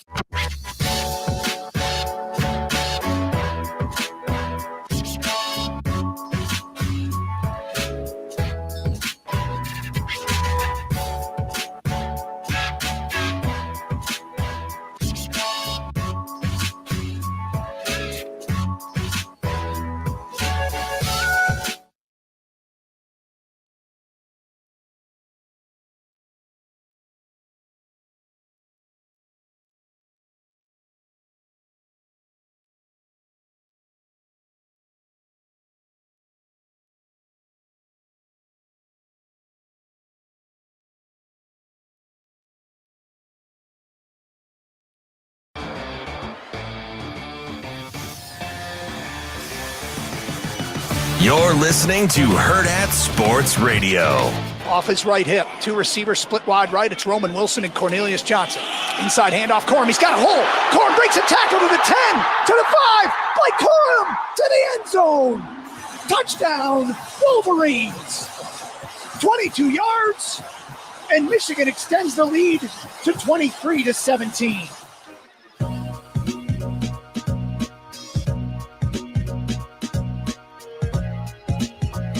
We're halfway through the show here on a Monday here on Hurrdat Sports Radio. I'm Ravi Lulla, Mike Sautter here with me.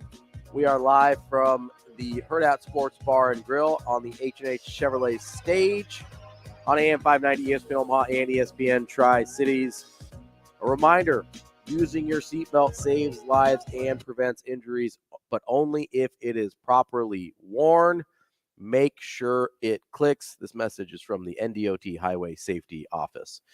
We are going to talk to Sam McKewon at 8:45, apparently, as what 8:42. I thought. 8:43. Excuse me, my bad. 8:43. I like to round sometimes to quarters of the quarters of the hour. We'll talk to him in the next segment, though. It sounds like he's having some technology issues, so we'll catch up with Sam here in a little bit. One of the things that I also wanted to get to, I love talking about coaches and coaching changes. I don't know why. It's like a little guilty pleasure of mine. Some of the ones to catch up on that you might have missed from the weekend. We talked a lot about Mike Elko going to Texas A&M from Duke. Jonathan Smith. That's a great hire. It's a terrific hire. I'm a little surprised he didn't. And listen, at this point, there's not a ton of really high-profile jobs open. But I was a little surprised he didn't maybe wait a little longer to see if something else came up. But Michigan State, I think, is a pretty decent job. Well, he wasn't going to stay at Oregon State. No, that's because that's a really hard job. And obviously with the situation with the Pac-12. You're going to be in the Mountain 12. You're going to be in the Mountain 2. It's a really hard job. What happens when I do? Okay, I Yeah. should have let you finish. No, it's go my ahead. fault. But what happens when a conference just ceases to exist? Yeah, like what is going to happen?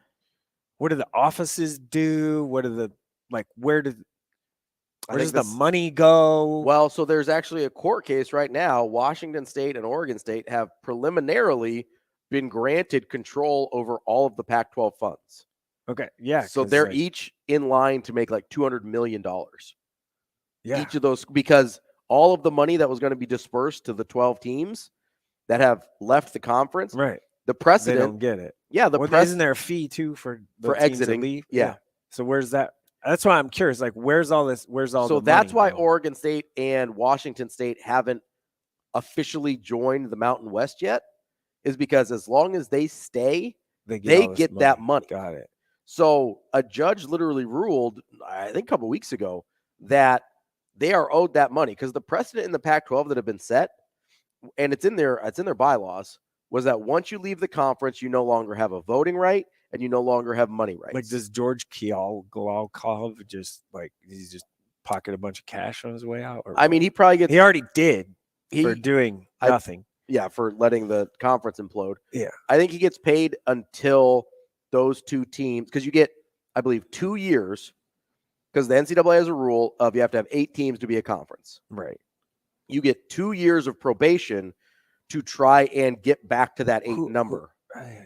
So unless they want to try and raid the Mountain West and save the Pac-12 name, whatever, basically it would just be the. But if you're the Mountain West, you're like, no, we're good. We'll take these 2 guys and then we'll make our conference even better. Basically, what it would be is, if you wanted to, I think what it would be is if you wanted to rebrand the Mountain West as the Pac-12, then those teams would get a cut of the money. So that would be advantageous for them because the Pac-12 has more money coming to them and available than. So you change the name. Basically, but it would technically be the Pac-12 expanding with the Mountain West team. But actually, essentially, it would be the Mountain West renaming itself the Pac-12. Which, whatever.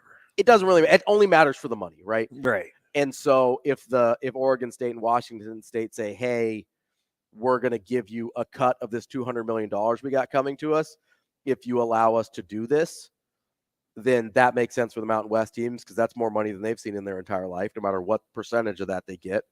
And it makes sense for Washington State and Oregon State because they get to keep a huge chunk of cash. Right. Okay.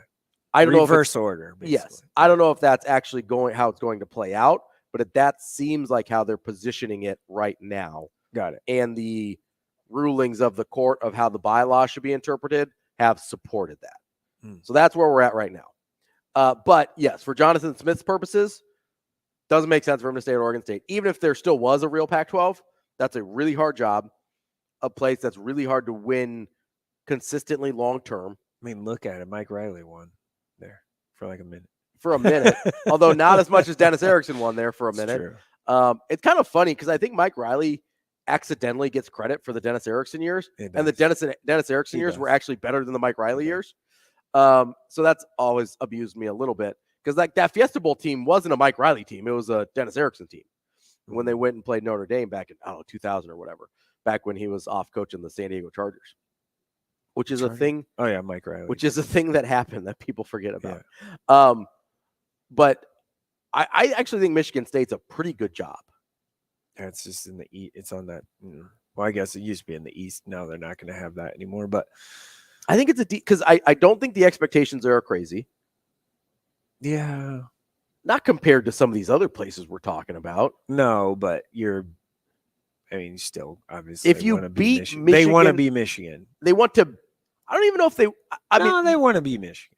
They want to beat Michigan. I don't know that they actually think they can be Michigan. Right, but they like to beat them like once every 8 years. If you beat Michigan like once a recruiting cycle, and you make it to bowl games every year, you could coach a Michigan State forever. I'm thinking that, yeah, that's true.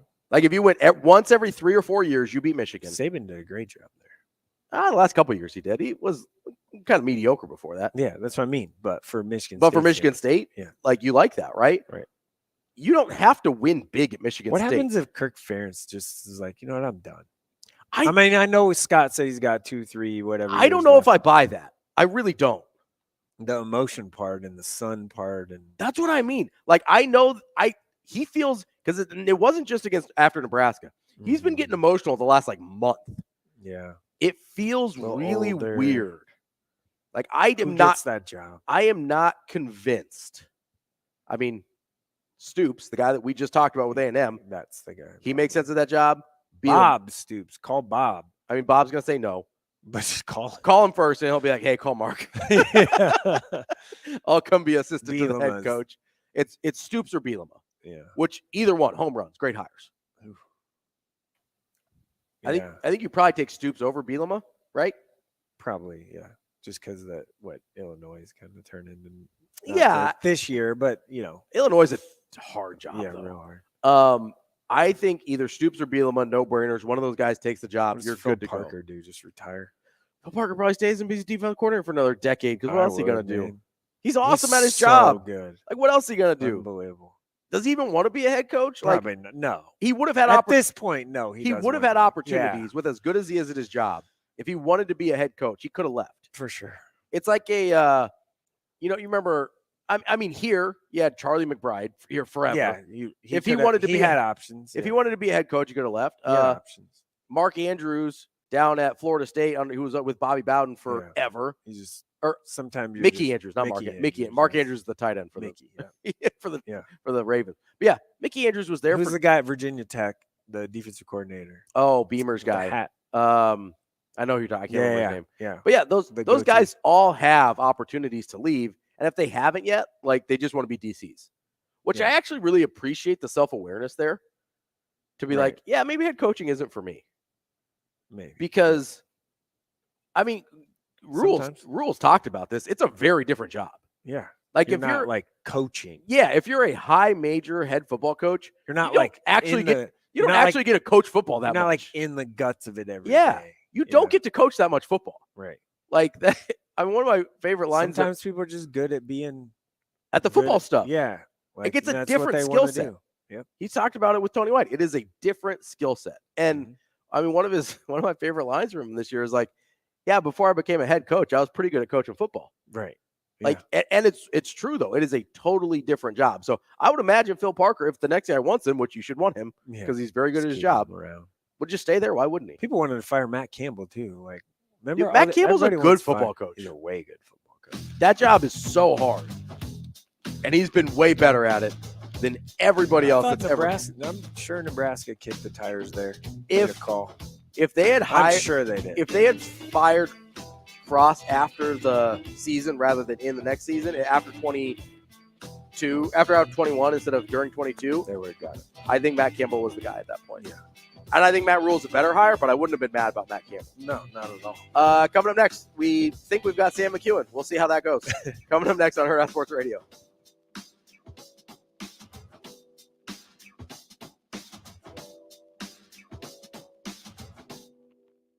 We will be back.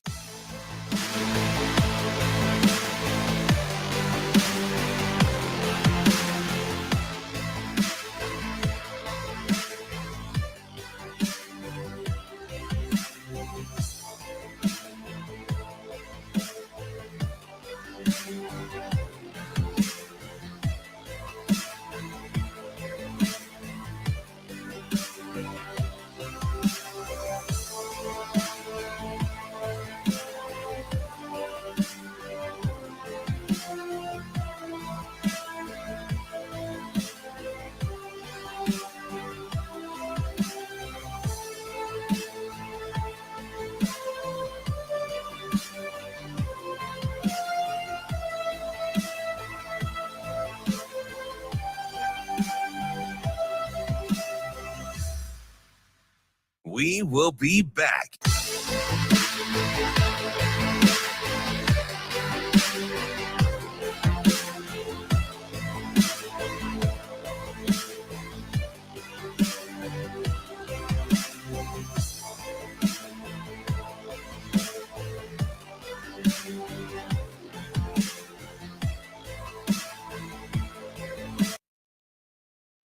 Pass is caught at the 15. Chuba goes shotgun, trips go right. Malachi to the near side.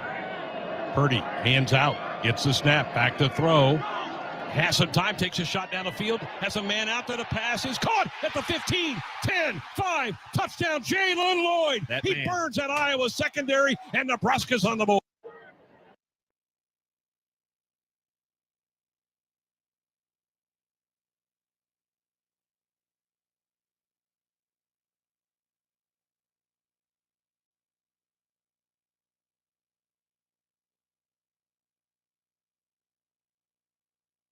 We will be back.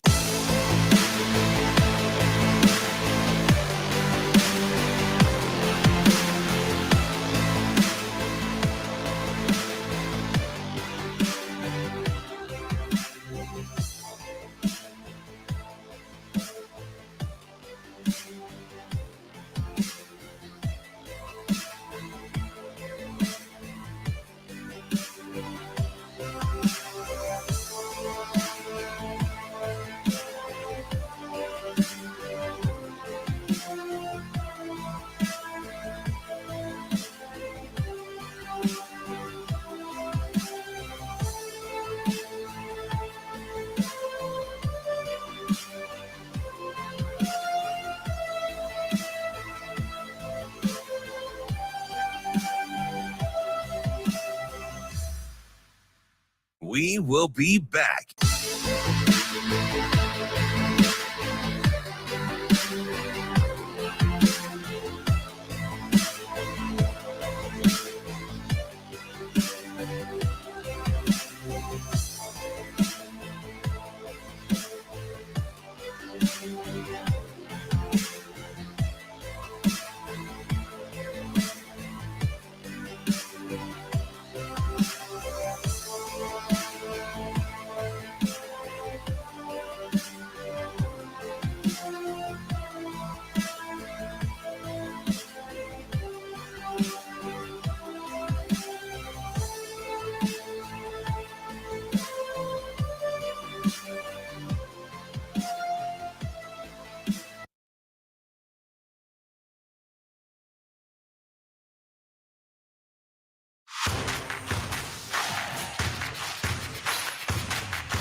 You're listening to Hurrdat Sports Radio. Here is the sports editor for the Omaha World-Herald, Sam McKewon. That's fine. That's fine. That's fine. Sam McKewon. We're gonna throw the ball, and you just stand back there and throw it where you want to go. That kind of thing. Sam McKewon. Are you guys going? Sure. Now, Sam McKewon. As we wrap up hour number 2, we are joined by Sam McKewon of the Omaha World-Herald on the Warhorse Sportsbook Hotline. Sam, how are you this morning? I'm good. How are you guys? Doing great, Sam. We're doing great. Good to see you, man. Good to hear your voice. It's always good to hear your voice, Sam. We are we're doing well. We're, getting into the weeds on the coaching carousel a little bit. I know you follow college football pretty closely outside of just Nebraska. Were you surprised at all that Texas A&M didn't take a bigger swing than Mark Stoops and Mike Elko? Well, maybe a little. I will say that I think going defense would make a lot of sense for that program. I think that's a program that is probably not going to out Texas or out LSU for offensive talent. And so you got to do something different. And I think Jimbo Fisher tried to do that. He tried to get those kind of players, and they weren't able to do it. So I think they're probably going to try to rebuild their identity around defense. When Texas A&M was really good, that's what they did. They were the wrecking crew defense, and they had a running quarterback, and they ran the ball a lot, and they won a lot of football games playing defense and blitzing and all the things that they used to do with all the guys that they had. So it doesn't surprise me that they went to defense. When you're doing that, now, there aren't as many of those guys around anymore. You go back 15, 20 years and there would have been more of them, but Elko is, he's well respected. I think Mark Stoops would have built that kind of program down there. I don't know how great that program is going to win under Stoops, but you just never know. I mean, A&M has to decide what it wants its identity to be, and then the expectations have to match, the resource commitment, as Matt Rule was talking about last week in relation of jobs. Now that Texas and Oklahoma are in the league, I'm just telling you right now, Texas and Oklahoma will always get better offensive skill than A&M. They always have, and that won't change. So, A&M's making an interesting choice. Sam, what's to Nebraska, right? Like, what is It feels like Friday was 2 months ago at this point, but as you, I guess, take it all in, what's the one or two positives that, looking ahead to next year and beyond, you'd take away from this season? Oh, a number of positives from the season. If we're talking about the whole season, or even if we're just talking about that game, a number of positives. One, I think Nebraska more than held its own on the line of scrimmage this season. I think they won the line of scrimmage in a majority of their games, maybe even a super majority of their games. That's encouraging. Defense to offense, they controlled the line of scrimmage quite a bit. Wisconsin, they did. I think that was the one game where I said Wisconsin maybe a little bit better, but as we all kind of saw with Wisconsin, that's probably a 9-3 team if the quarterback and the running back stay healthy, and they didn't. They got hurt. So we won't ever quite know what Wisconsin could have been, but I suspect Wisconsin was a better football team than its record. So I think the line of scrimmage. I like the picture in the secondary, provided the assumed guys return. I think they could have a very nice secondary in 2024. That part is encouraging. I think, there's a pretty clear sense of how they want to play defense, the culture on the defensive side of the ball. Those are probably the positives I would take. I think special teams is still a work in progress. I like the aggressiveness that Nebraska has on special teams. I thought they made some plays. They blocked, I think, 3 kicks. They executed a fake punt, so there's a level of aggression there with Nebraska that's encouraging. And then, there's lots of things on the offense to fix. And you could view that as a positive. Like, they're going to go into the offseason knowing that there's lots of things that they can do and have young players in which to do. Sam, on the other side of things, obviously the quarterback position gets the most amount of attention as something that needs fixed for next year. But what was another concern outside of that position that you think, hey, this is something that I think really needs addressed? Obviously turnovers, but I mean more on a positional level. Where is the area you'd like to see improve the most outside of quarterback? Still think they can get better along the offensive line. Still think they can get better at running back, although that picture wasn't bad with Emmett Johnson. At receiver, I think everybody knows those guys are better. So the assumption is that those players are going to improve, and they must. And I'm talking Malachi Coleman, Jalen Hoy, Jade Doss, Demetrius Bell didn't play this year, but within the program, they think he might be the best one of the bunch. So we'll see him next year. Badoni took a step. I'm sure Thomas thinks he can take 2 more. The skill players just need to develop. The quarterback play, there's a variety of things there. The other thing that I would say is that,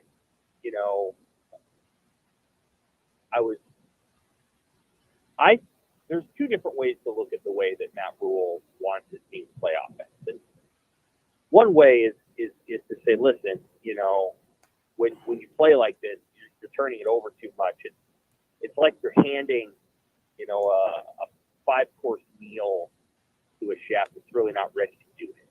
And maybe the chef should just be making the 2 courses, The flip side of the coin is, how's the chef ever going to learn how to do it if he doesn't fail with the 5 courses?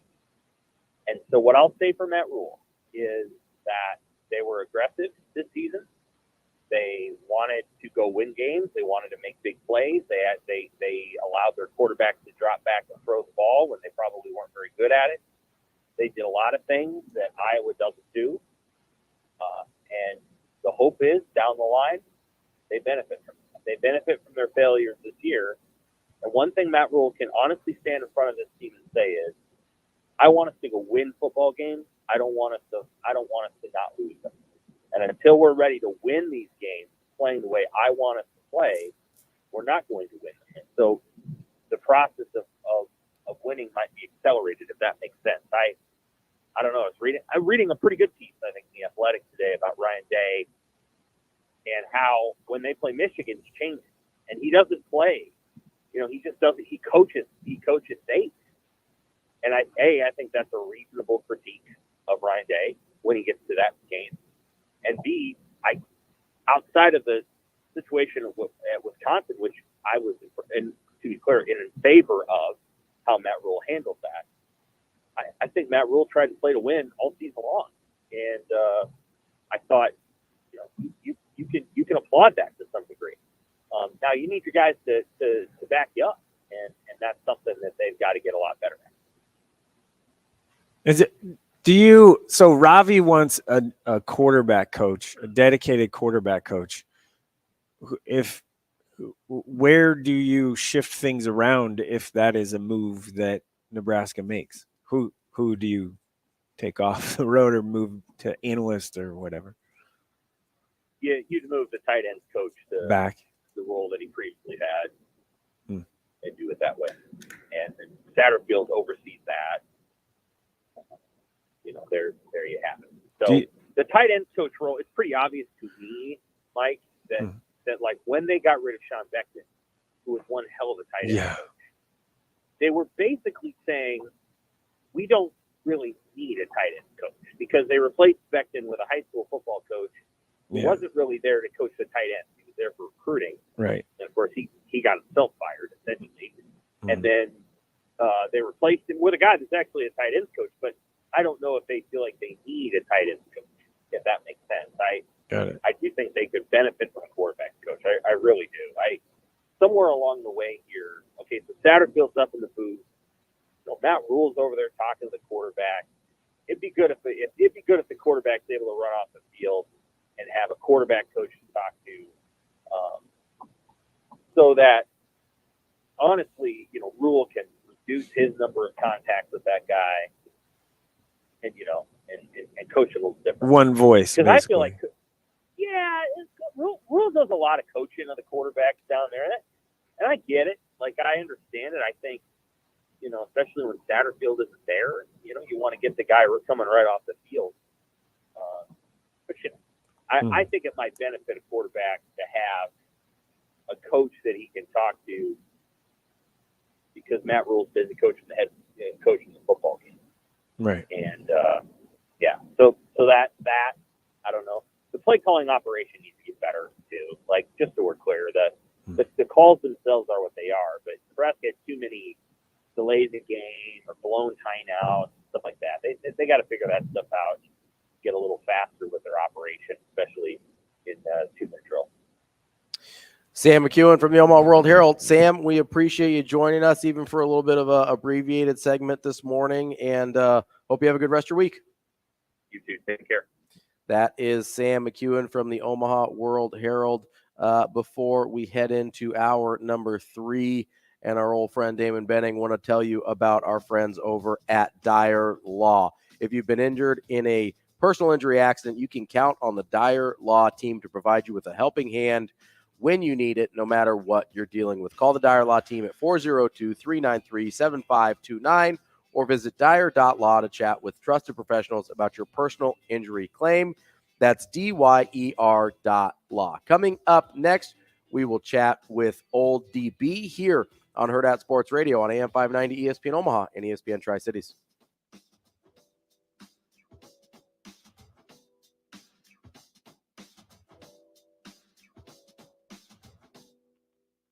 We will be back.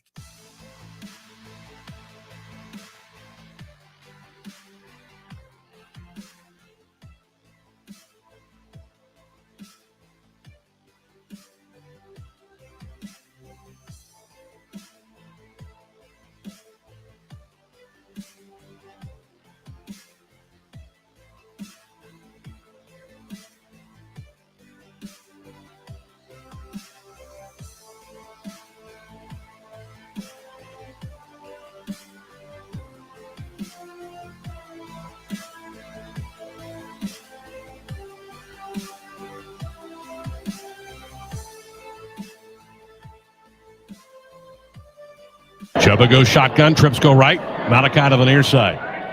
Purdy hands out. Touchdown, Jalen Lloyd. He burns at Iowa secondary, and Nebraska's on the board. Nebraska's on the board. Chubba goes.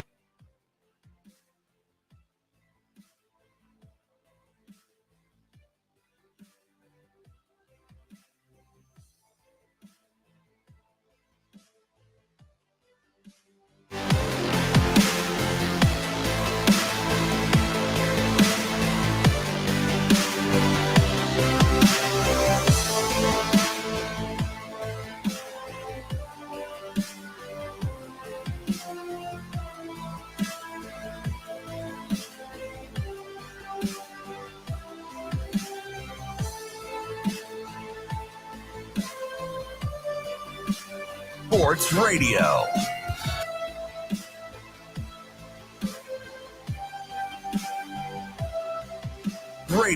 Chubba goes shotgun, trips go right. Not a count of the near side. It was secondary, and Nebraska's on the board.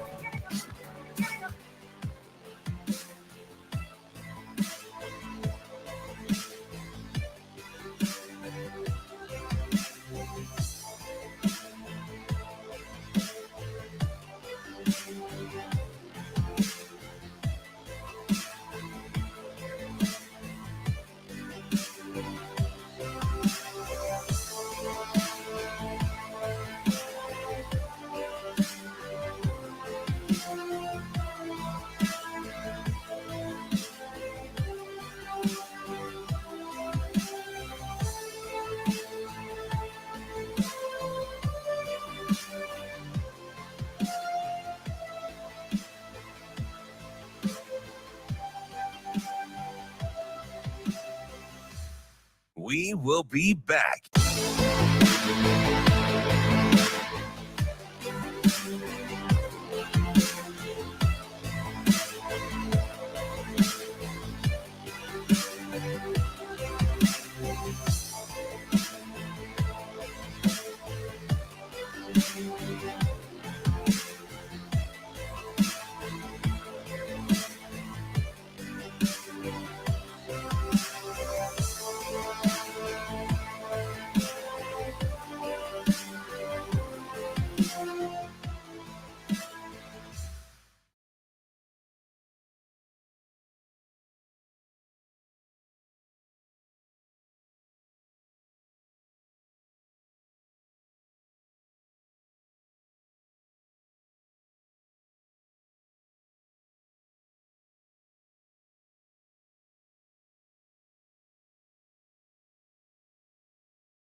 Welcome to Hurrdat Sports Radio. Chubba goes shotgun, trips go right.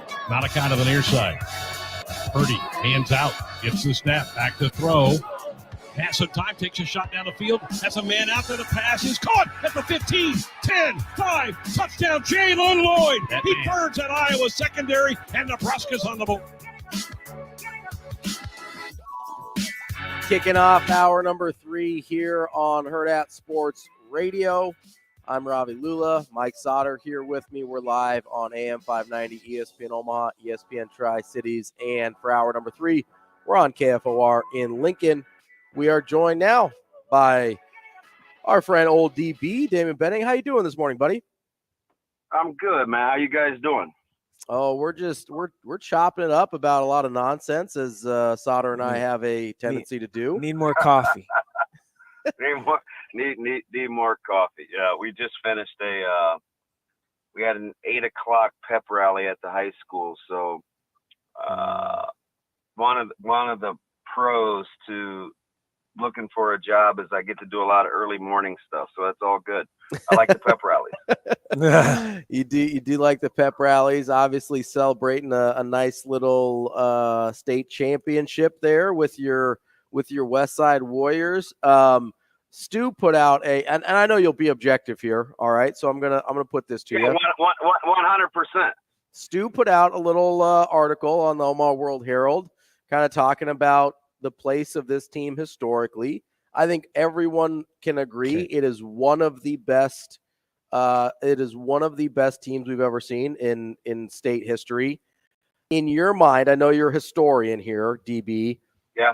Where do you rank this team yourself amongst, say, like 03 Millard North, 85 Prep, 82 West Side, 19 Bell West? Like, trying to be as objective as possible. Where do you think this team sits?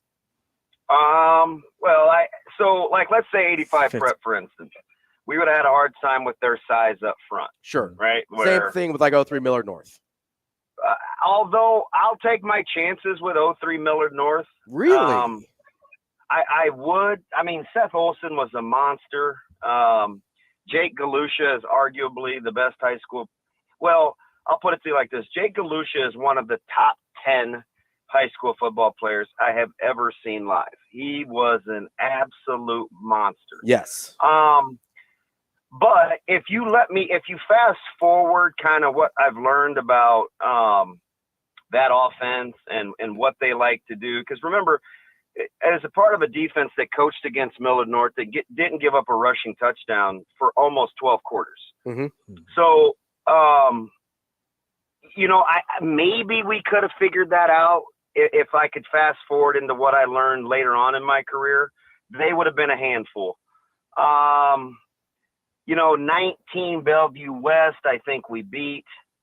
Agreed. 2014 North. Yeah, they get left out of this conversation. Listen, I'm telling you right now, that team defensively was unreal. Mm-hmm. Right? Like, and Calvin Strong would have probably wore on us. I think if I get to game plan, I probably know what we would want to do against them offensively. Defensively, they probably would have caused us some problems. I mean, the discussion it's a great one, but they definitely belong, especially in an era where, you can't really touch guys. You're spread out. I just think schematically we could do so many different things. The one thing I think is going to be really underappreciated is we could scheme teams to death, especially defensively. We had a really, really, really smart football team. So, we could do a lot of different things. I wonder where everyone got this conversation from. I'm just saying. Anyway, Hey, I'll give. Listen, okay, fine. I'm going to give the devil his due, right? When you said it in the summer, I chuckled, right? I was like, come on, man. Like, we got a long way to go. And maybe I'm too close to it, but you were spot on. Yeah. So, well, and DB, let me stop you there for just a second, because I'm just saying that was on August 8th. I caught. Listen, I actually chuckled at you a little bit. I'm like, this dude has lost his mind. But we had so many guys rise to the occasion, that developed, and we stayed healthy. Yeah. Right. Like we had good fortune. We stayed. That was healthy, the biggest thing. That's a big deal, because one of the coaches, actually two, I'll leave the schools out. Two of the schools that we played in the last 7 games, so gives you a little window, said the difference is your dudes are just better than our dudes. That's the difference. I kind of chuckled a little bit, because I think our role guys are the difference. I think they're the guys that were better than everybody else's. Bo Ryan. So yeah, he's unbelievable. If I'm going to say this, and I'm going to leave it right here. If Bo Ryan is not All-State, I know people don't watch football. He led our team in tackles. Yeah. Just say that out loud. He led our team in tackles. Yeah. He was an absolute nightmare. He allowed us to do some things with coverage, because we trust him in the run game with 6 in the box. That is unheard of. I'm just telling you. He did. Best linebacker in Class A. He's a great player. Right. And may not play college football. Yeah. So he's unbelievable. DB, would it be fair to say, and this is kind of a weird way to put it, but I think you'll understand what I'm saying here. Would it be fair to say that you guys had by far the best non-D1 guys in the state? Yeah. 100%. 100%. Because that's what made the Like, difference, right? Is because, like, yeah, you have yeah, well, see, and it's our philosophy. One for one, one for all, right? The whole weakest link, strong league. The whole, you know what? Like, do your 1 of 11. Like, you guys know our personalities, and the 1 of 11, and to do your job and to maximize. Like, that's what made Coach Lamanji such a good fit, because he believes all those same things. And so when you watch his practice, and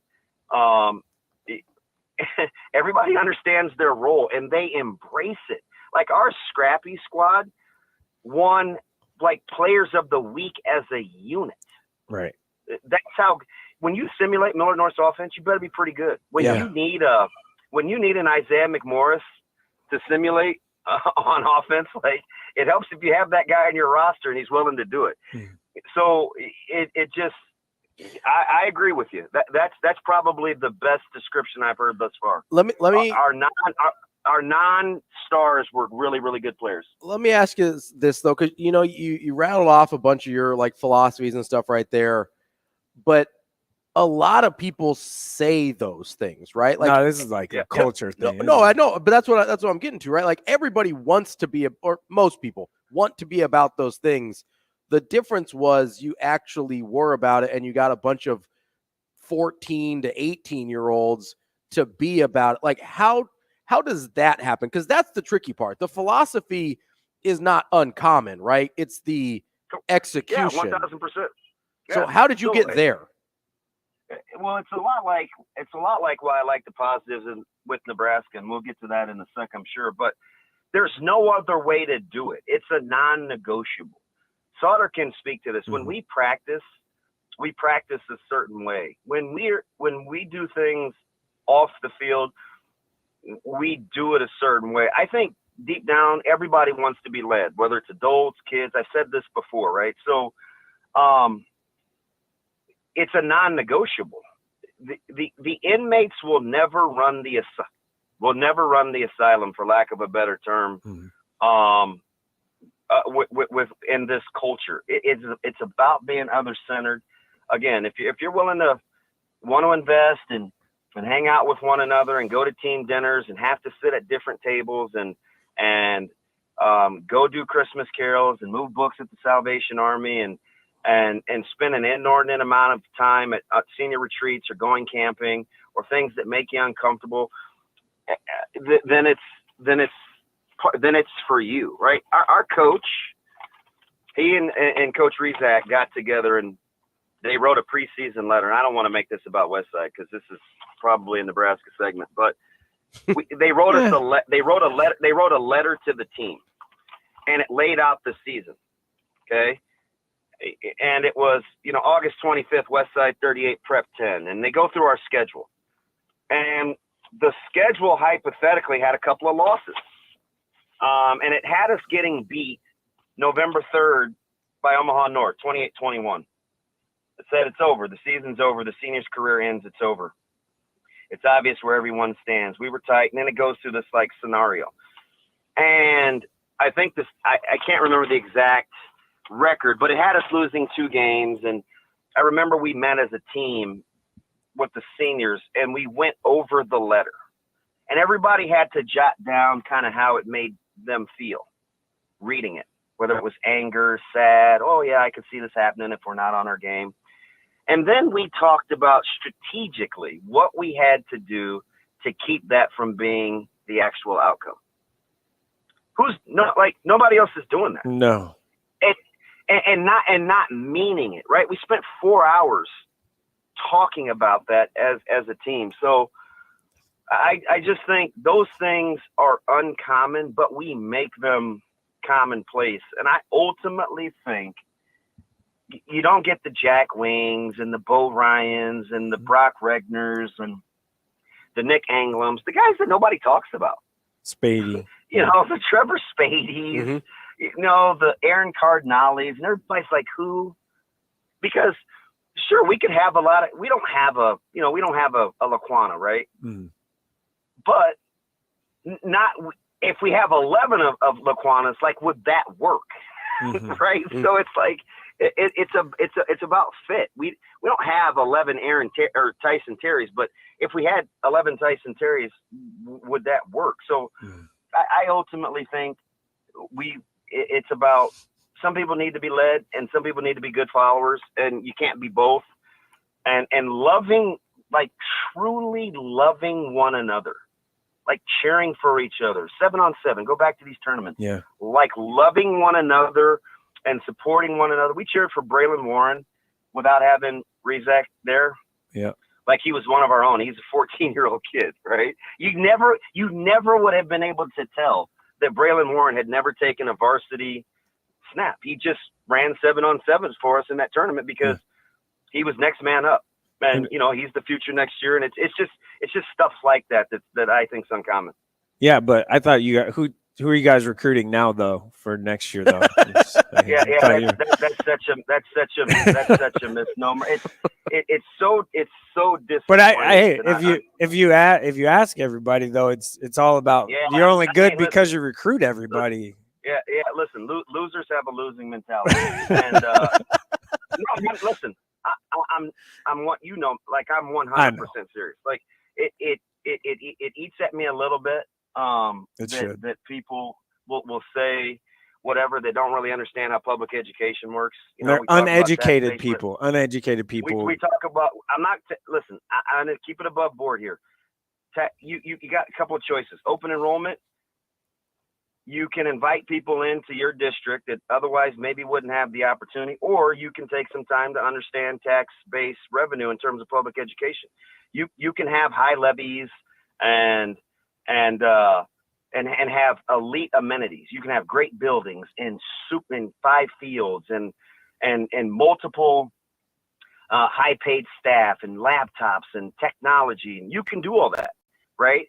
And you don't have to have bond issues because your community and your neighborhoods can support your school. That's okay. Unapologetically, that's okay, right? Or you can open up your enrollment because you don't have numbers, risk taking on a certain amount of let's say, socioeconomic cases, right? Free and reduced rate looks a certain way. Building your staff works a certain way. Your special education staff looks a certain way. Your caseload looks a certain way. Or you can do it that way too. But unfortunately, not everybody can afford and to move and to live in areas that they would like to. So I think it's important for those individuals to be able to have opportunities to take advantage of what public education has to offer. And I leave it at that. Yeah. DB, we'll switch to Nebraska here in a second. I'm just going to tag on to what you said there. When I was at Millard North and the IB program got introduced and students flooded into Millard North, nobody had boo to say about it. So I'm just going to leave it there. Yeah. Well, hey, listen, when I was at Northwest and we tried to do redistricting and still promote DSEG, it fell on deaf ears too. So like I've been on both sides of the enrollment issue, and I told our kids after in the locker room back at Westside, don't apologize for being what we are, one community. And whoever wants to be a part of that community, come on and be a part of that community. But the recruiting thing, I mean, it is what it is when you don't understand. We're tempted to release the enrollment data, but a lot of our administration is a little smarter than me, so they didn't want to get down into the weeds. All right, DB. They're not near as emotional, right? Like right. They're not near as emotional as me, and sometimes that's a good thing, right? Like sometimes I need a governor. DB, let's switch gears to Nebraska here, and I think there's a lot of overlap between the way 100%. You've said how Westside runs things and the way Nebraska is trying to run things. I think that's one of the reasons you like Coach Rule so much, is because of that common belief in how things should be done. After year one, how do you think Coach Rule did in establishing those parts of the culture that you believe and I believe and Westside has shown are integral to winning? Yeah, the culture's a 10. You ask the guys. Ask Ty Robinson. Ask Jalen Lloyd. Ask Luke Reimer. Pick another young guy just so we're even Steven. Malachi Coleman. Take Malachi Coleman. The culture is and accountability is the number one start. And I think it starts at the top, right? I know how those coaches feel. I take Maryland, right? I know, listen, we got to get back to the drawing board. We got to get better situationally. I look at Wisconsin. Guys, you know what? We can't have this. I need, when we're operating as a staff on the sidelines and it's crunch time, this is what we need to do. It manifested itself again at Iowa. Though that staff will take accountability for them needing to get better. And in turn, the players see that, right? Caring, not coddling. It starts with the adults in the room. Hey, what do you mean, like when on in our travel plans, the itinerary said this, and this. It should be this, and this. Don't let that happen again. Are we clear? Yep, coach, we got it. It's the same way with the players. Hey, you had a 3-person route here, Chubba. You went to the third option with that layered concept. Talk to me about what you saw. Well, I saw this, and this. All right, they picked it. Herky got in the passing lane. How do we get – like, it goes on and on and on about accountability, but the culture is definitely a 10. The player development is on the rise. I hear the kind of the back and forth in the dialogue about coaching quarterbacks or not coaching quarterbacks or play calling or whatever, right? From a development standpoint and players getting better, it's hard to reconcile that doesn't get a plus grade. The in-game acumen, the situational awareness from staff to player, that's probably where this program has to take the biggest jump. You have an inordinate amount of inexcusable timeouts burned. You have mulligans where you say, I wish I had that play back. Like things like that, that's where the next growth in this program has to happen. You can always say you want better players, and I understand that. But what are you doing in the meantime until you get those better players? You have to control the controllables.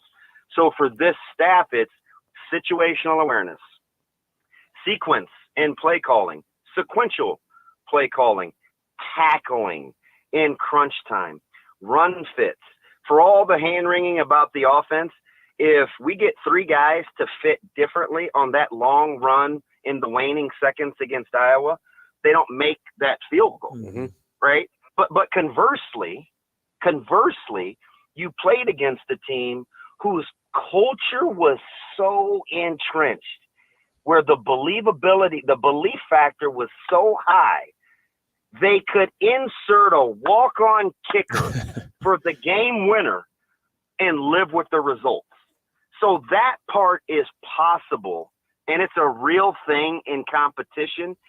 It's can you control the controllables in the meantime where that stuff matters? Because culture is cool, but if you're in the gift-giving business, it is the great equalizer. So you can't have it both ways. What's the one, I guess, position group that exceeded your expectations this year for Nebraska? Offensive line. Okay, me too. Offensive line. Yep, same. Offensive line. Yeah. Nebraska's ability to hang in there in the trenches, I think, was unbelievable. For even as much as Michigan showed, you guys remember those Ginsu commercials, like the knives? Yeah. It's like the greatest cutlery ever, right? So as good as those running backs were in terms of just cutting up and dissecting Nebraska early in that first half, I felt like along the line of scrimmage they held their own for the most part. And Wisconsin, I felt like was a toss-up. You know, people will say Wisconsin controlled the line of scrimmage. When Braylon Allen goes 22 for 62, I wouldn't say that's controlling. When your quarterback has to improvise and scramble in QB run game, I don't know if that's controlling the line of scrimmage. I didn't love Nebraska's commitment to the run game in Madison, but when they did, they could run the ball. So I think 90% of the time in the games Nebraska's played, I'm encouraged that defensively and offensively along the lines, they could hold their own. So I think the offensive line far and away exceeded my expectations. DB, 2 minutes here. Where is one area, whether it's on the field, off the field, whatever, I'm going to take quarterbacks out of it because that's the obvious one. But where's an area where that caused you the most concern on this year's team that they have to get fixed for next year?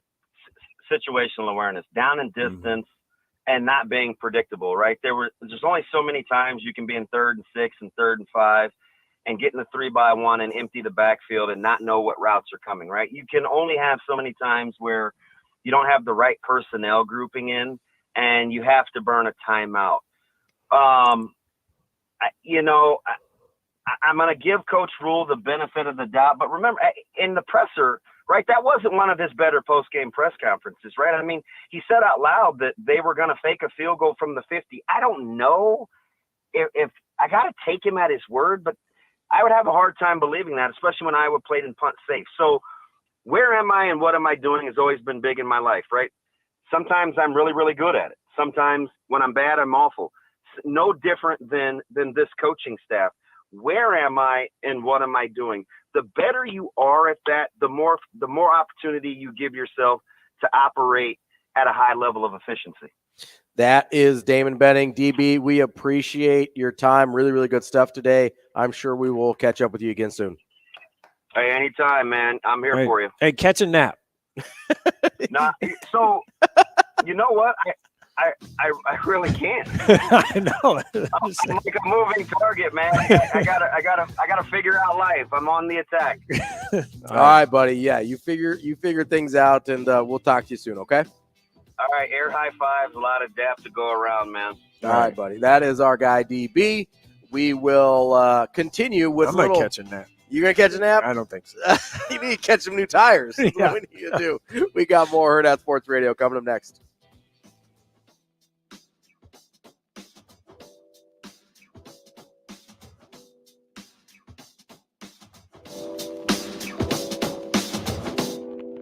We will be back.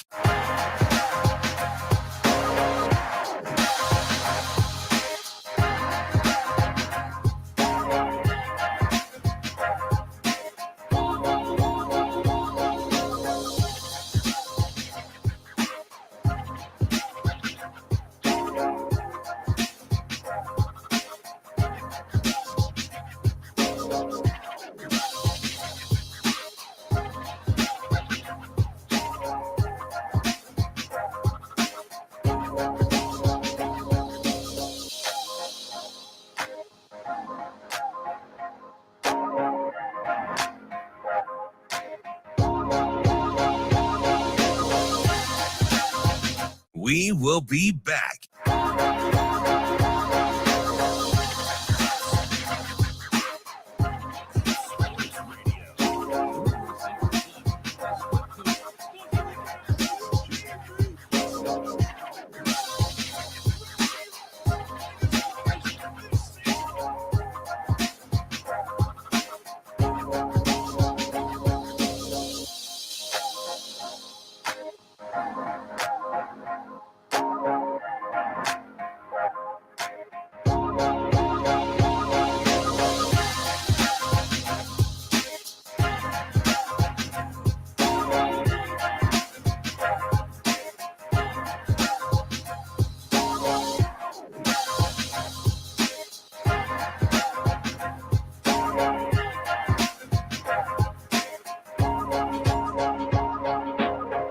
We will be back.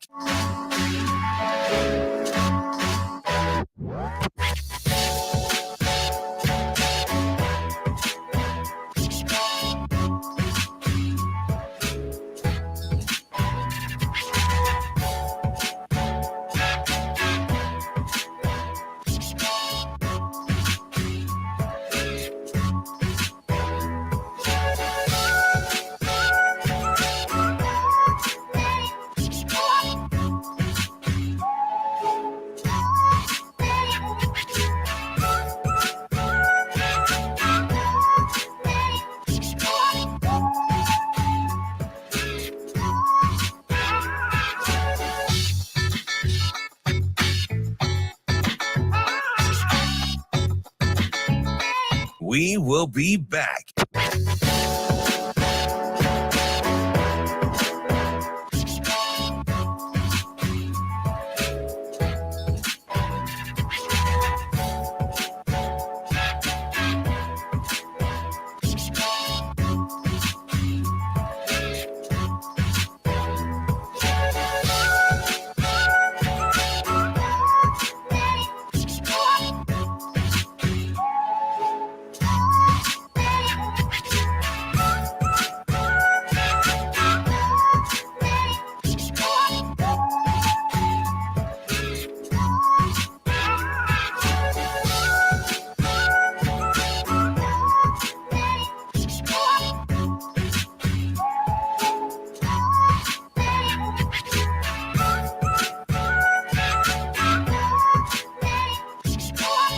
We will be back.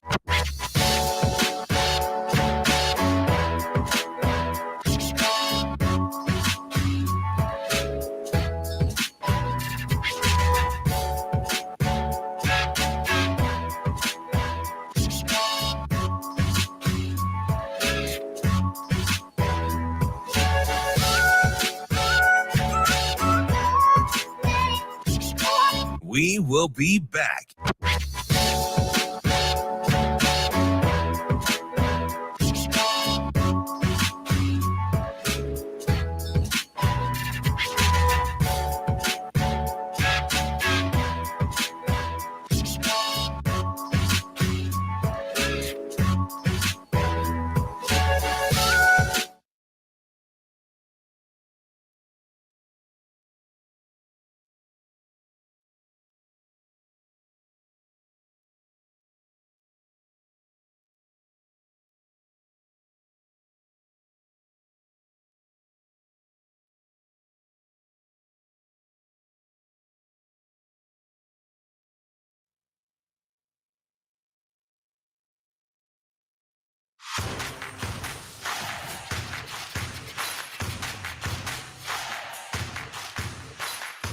You're listening to Hurrdat Sports Radio. 3 receivers left. Now Swift goes in motion. Hurts on a quarterback draw. He's at the 5. He's in. Touchdown. The Eagles win. Hurts does it again. Oh, my God. Hurts does it again. Are you kidding me? Watson in motion. They're going to throw a crossing pattern. Caught right. 30. Angling 25 up the sideline. 15. Inside the 5. Touchdown. Kansas City. A 39-yard crossing pattern. And then zooming up the sideline. Rashee Rice with one of the biggest plays this season.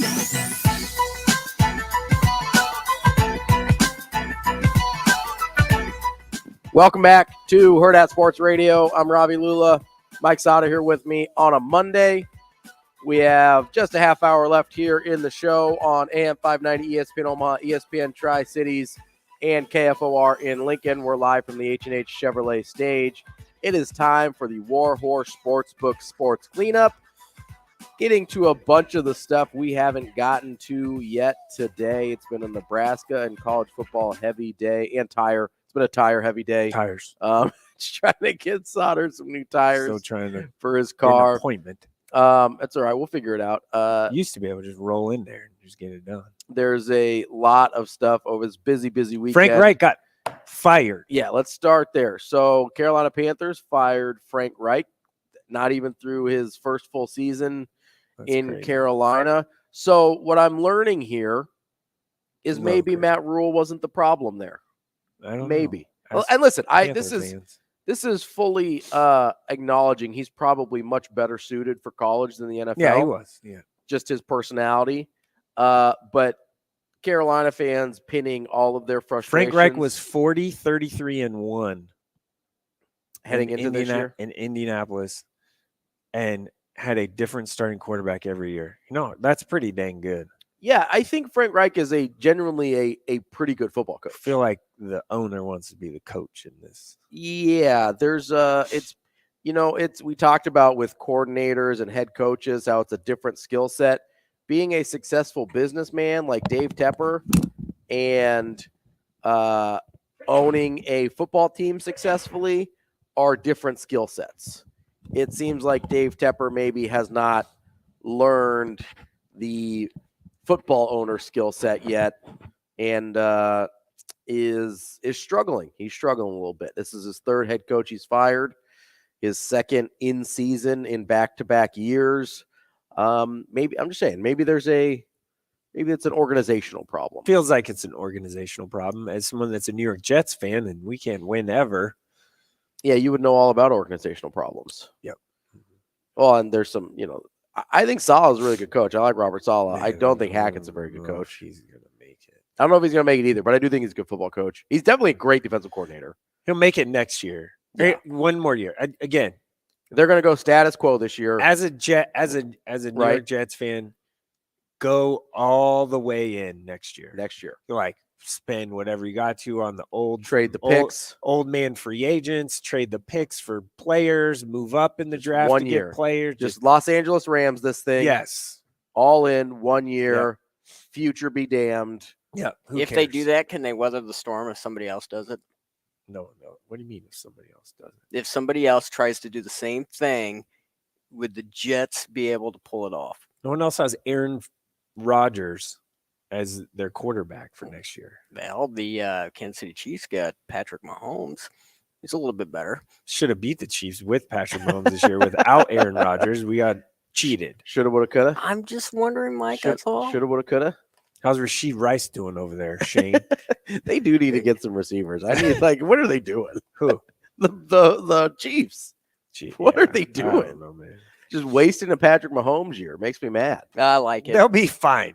They'll be right, and they'll be AFC championship. I get game they at will a be minimum. in the thick of it. They but might make it to the Super Bowl again. It's true. They very well might. And they might. I don't think the AFC's as good as people thought it was. No, because you got Buffalo's down. I don't think Miami's real. Buffalo's down. They got like 2 losses. Buffalo has like 5 Or losses. do they? Yeah, Buffalo's not Okay. been good. I don't know. We beat them. Yeah, and that means they can't be very good. Allen was doing some Allen things over the weekend. What, turning the ball over? Yesterday. That's an Allen thing. Philly's good. How about this? The that's the Jets, NFC, Jets though. have 4 wins. Beat Buffalo and Philly. Yeah, Philly's a good win. That's their Beat those two only teams. loss is Whoever comes out of the NFC is winning the Super Bowl. Yeah, I think it's either San Francisco, 49ers or Philly. Philly. That's it. Yeah. It's those 2 teams. Yeah. One of those teams is winning the Super Bowl. 49ers are really good. Yeah, the 3-game slide notwithstanding, they're pretty good. Yeah. Listen, it happens. It don't matter. Yeah. It's the NFL. If they're whoever's the healthiest out of those 2 teams is winning the Super Bowl. Ravens defense looks pretty good. Ravens defense is pretty good. If Lamar can stay healthy, that'll be nice. He's had issues with Still that. make some decisions. Yeah, I don't totally trust him. I don't like their receiver core that much either, which has No. been a thing forever. Yeah. They've tried to improve it, but I don't know that I like the Yeah, pieces send an that old much. OBJ. That's Um, I don't know. We signed Dalvin Cooks. how'd that go? How'd the Let's Dalvin not go how'd the crazy. Dalvin Cook thing go? $10 million. Any other NFL headlines that are really burning your pocket? Not really. Yeah, I mean, kind of status quo yesterday. Yeah, I thought so. I didn't think anything crazy. Oh, I got one. You really The excited? Patriots suck, and it's awesome. They are very, very bad. This is Love Bill it. Belichick's last year as the Patriots head coach. Sasha. Like that's, I mean, his last year. Yeah, I think they that's might try. Sasha's favorite team is. I don't think they're going to fire him. I think they're going to try and trade him because I think somebody will trade for Bill Belichick. Oh, if you're DC or the Commanders. Gosh, I was going to Washington. the other name. Washington and the Raiders. I'm telling you, I would see what I could That do. feels like a Mark Davis play to give overpay for Bill Belichick when you don't have a team that's good enough. Because that team's not good enough to matter. Chargers would be interesting. I mean, he's done, right? Like they're just playing out the string. Yeah. They're like, why we would just finish the year. Absolutely. I mean, the Chargers is the most interesting one because they have the pieces on defense to be good. Justin Herbert's They really have Justin good. Herbert. They have a quarterback. And they're getting him killed. The problem with the Raiders is they don't have the pieces to be good enough for Belichick to matter. That's what I was going to say. I mean, it doesn't matter the money because Belichick's not necessarily going to want the money. I mean, he's going to get the money, but that's not his. He doesn't need the money. He's already got the money. I mean, he's sitting there with, tons and tons of money as it is. I don't think that's an issue for where he wants to go. Is he a warm weather guy though? I don't Just doesn't strike. I mean, he does. Yeah, I guess he has that house in Florida. I think he vacations warm weather. I think it is a matter of He's got to have the pieces so he can win one more Super Bowl. What place Good can he luck. go to that is None ready of the teams to that are win? Well, Chargers. Chargers. The Chargers, if they're coached competently, Derwin James is good. their defense has a lot of really good Defense pieces. is- I Khalil have, Mack had 2 sacks last I night have on no Lamar Jackson. idea why their defense is so bad. Like the Chargers? Yes. Chargers defense is good. It's been bad at times. Like I it's know, been but like brutally got- bad at times. They got this year. players. That's what I mean, though. They have players to be good on defense, Yeah. and they've been wildly inconsistent. You know, we didn't talk about the NFC is the Lions. Do you trust the Lions? The Lions. Jared Goff made it to a Super Bowl before. He did make it to a Super Bowl before. I don't know if I trust. Like, I this might just be a mental hurdle thing Yeah, that but I Thursday can't get it didn't over. look like he could do that. I don't know if Flip a coin, Dan Campbell out there. I You never know what you're like. Seriously, it's like, okay, it's 4th and 3 from our 45. Let's flip a coin if we're gonna go for it. YOLO. Just see what happens. Yeah, seriously. You know, I really don't. I don't know if I trust. I don't know if I trust I them. also don't know if like the like the receivers, stuff like that is kind of. They feel like a really, really good regular season team that's going to lose in like the divisional round. Yeah. That's what it feels like to me. Because they're not. I mean, they're not beating San Francisco. I didn't or say Philly. that, Travis. I didn't say they're firing Dan Campbell. I said he's a flip a coin coach. Duh, they're not firing Dan Yeah. Campbell. No, this is the best season they've had in Come years. on, Travis. I, yeah. didn't say that. Stop hearing what you want to hear Yeah. and hear what we're actually saying. Oh, so they're firing Dan Campbell? Yep, you nailed No. it. Let's do college basketball real quick. Like a minute here. Okay. You were down in Kansas City. In like 60 seconds, what the F happened against Colorado State? Creighton, you mean? Yeah. Nebraska's undefeated, giving them their Nebraska's flowers. undefeated. In that They're game. playing really good basketball. Woo-wee. Giving them their flowers, not ignoring Nebraska basketball. I Game a know. week from that game in 6 days in Lincoln. That's That's going to be a woo. In Lincoln is tough too. Like that's a It's going to be lit. yes. So real quick, Okay. what on Creighton earth happened against CSU? Shot horribly, Awful. and they could not get to the rim. And Isaiah Stevens from Colorado State is Incredible. NBA first round pick, probably point guard, and if not, he's going to play in the league he'll be on an NBA roster for a long time. Yes. So that is what happened. Is it just okay? So to you, It's a horrible shooting night. The ball got sticky a little bit. Baylor Shireman and Trey Alexander's not going to go 1 of 14 ever again. probably not. I would imagine. What to you was it more just off shooting night for Creighton, or did Colorado State get him in some spots they didn't want to be Colorado in? State's a little tough. Little Like tough? they're tough, Little gritty? physically, little gritty. And Okay. So is Nebraska. All right. That Yeah. is your Warhorse Sportsbook Sports Got to be able to Cleanup. get to the rim too. You can go place your bets at the casino in Lincoln or at Horseman's Park in Omaha. Coming up next, we've got Barrett Sallee. He is covering college football for CBS Sports. We'll wrap up the show with him next on Hurrdat Sports Radio.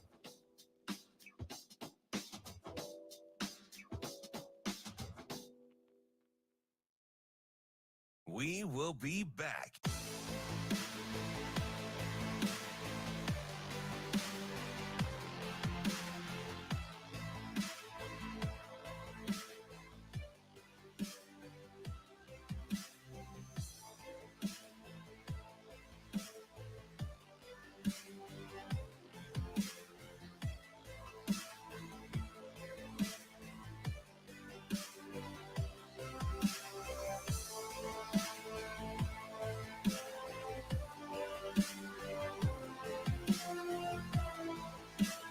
Sports Radio. Becht drops, 3-man rush. Guards Jalen Knoll. Sinking 5 yards.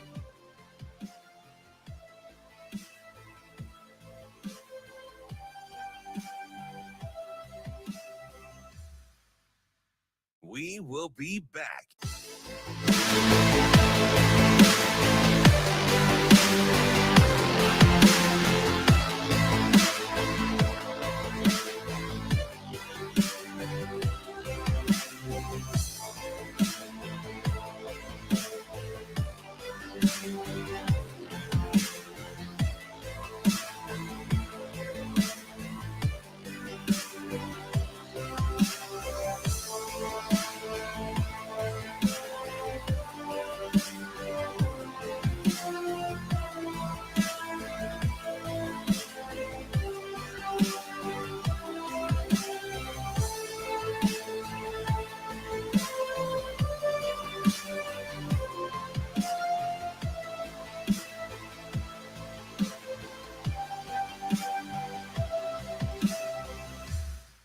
We will be back.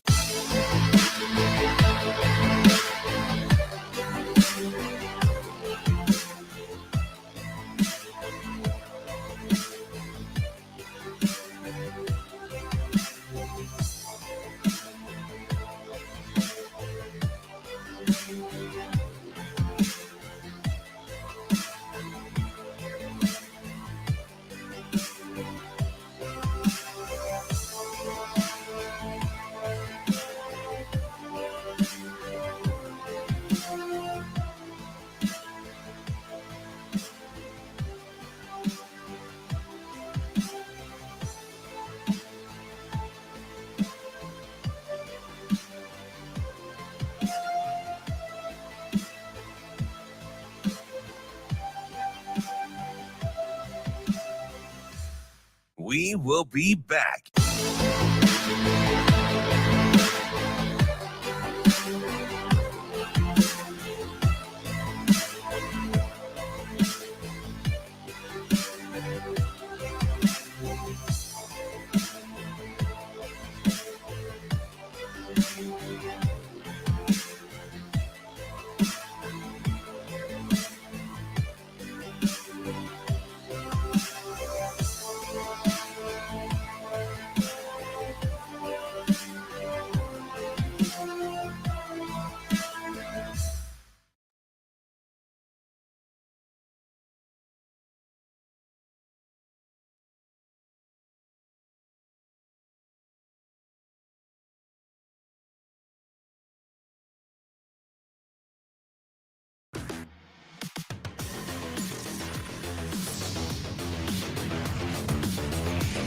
You're listening to Hurrdat Sports Radio. Becht drops, three-man rush. Becht fires right, caught. This is Jalen Knoll. He'll have to make men miss. He scoots down the sideline, and there goes Jalen Knoll. It's going to be another long touchdown for Iowa State.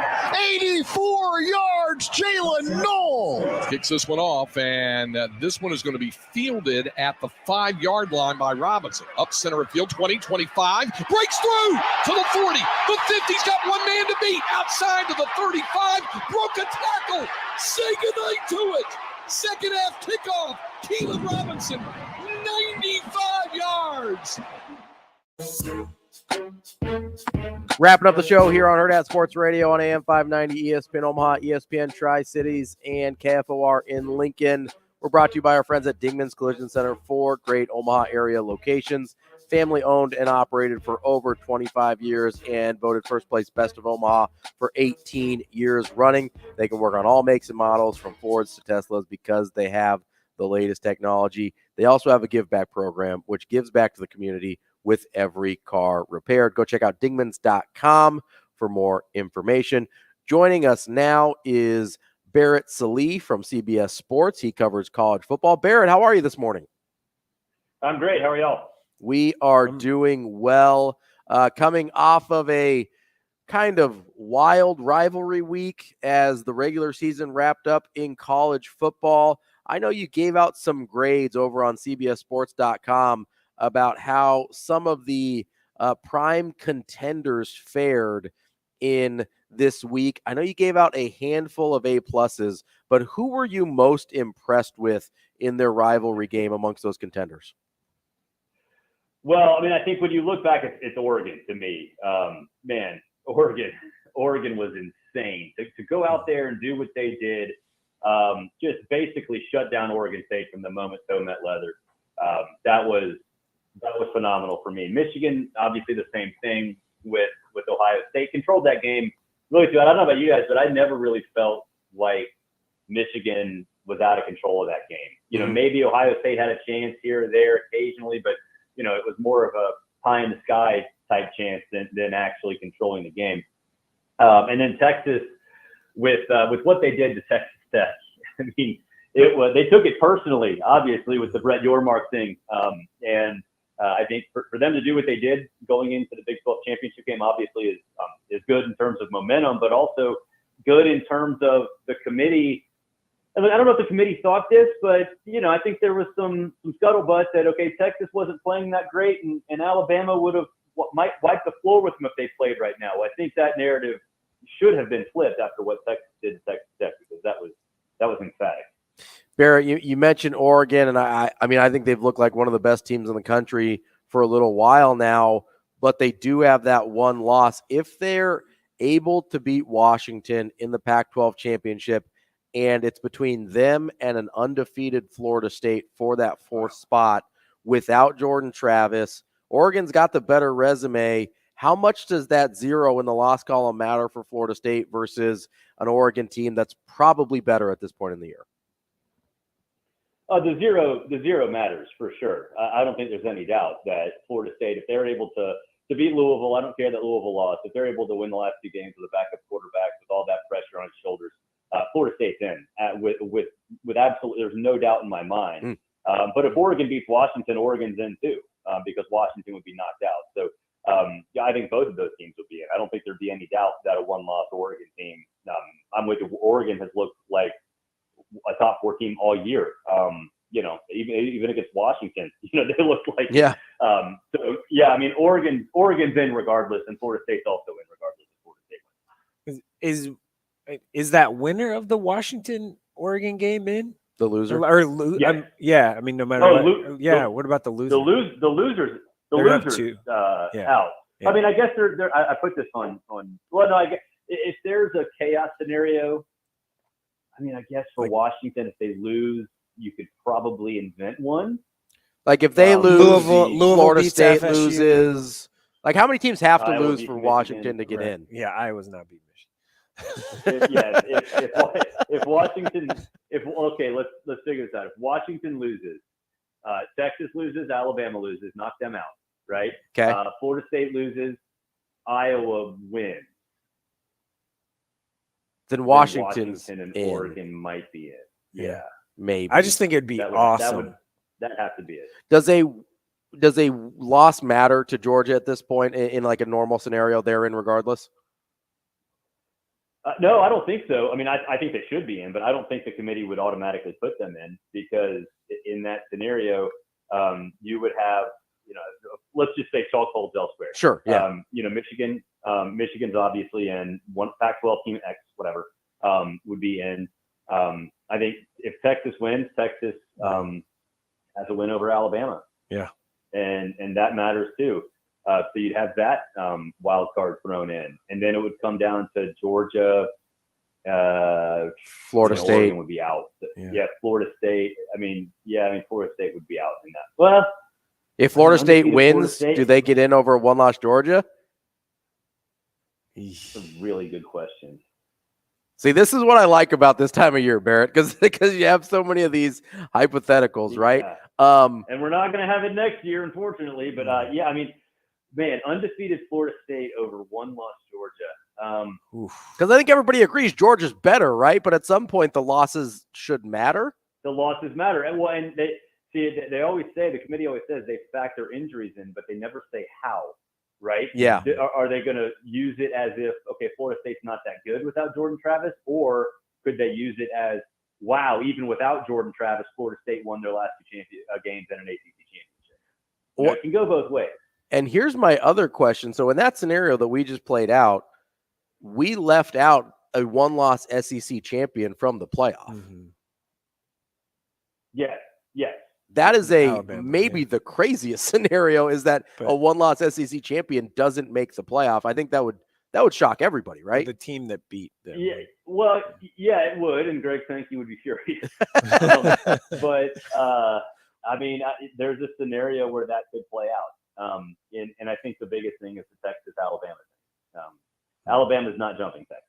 There's zero chance. I don't care what Alabama does to Georgia, because in that scenario, Texas would still have the better win, because it would be over Alabama, which would be ranked higher than Georgia, because Alabama would have just beaten Georgia. So, yeah, it certainly could. I mean, it would take it would be hard.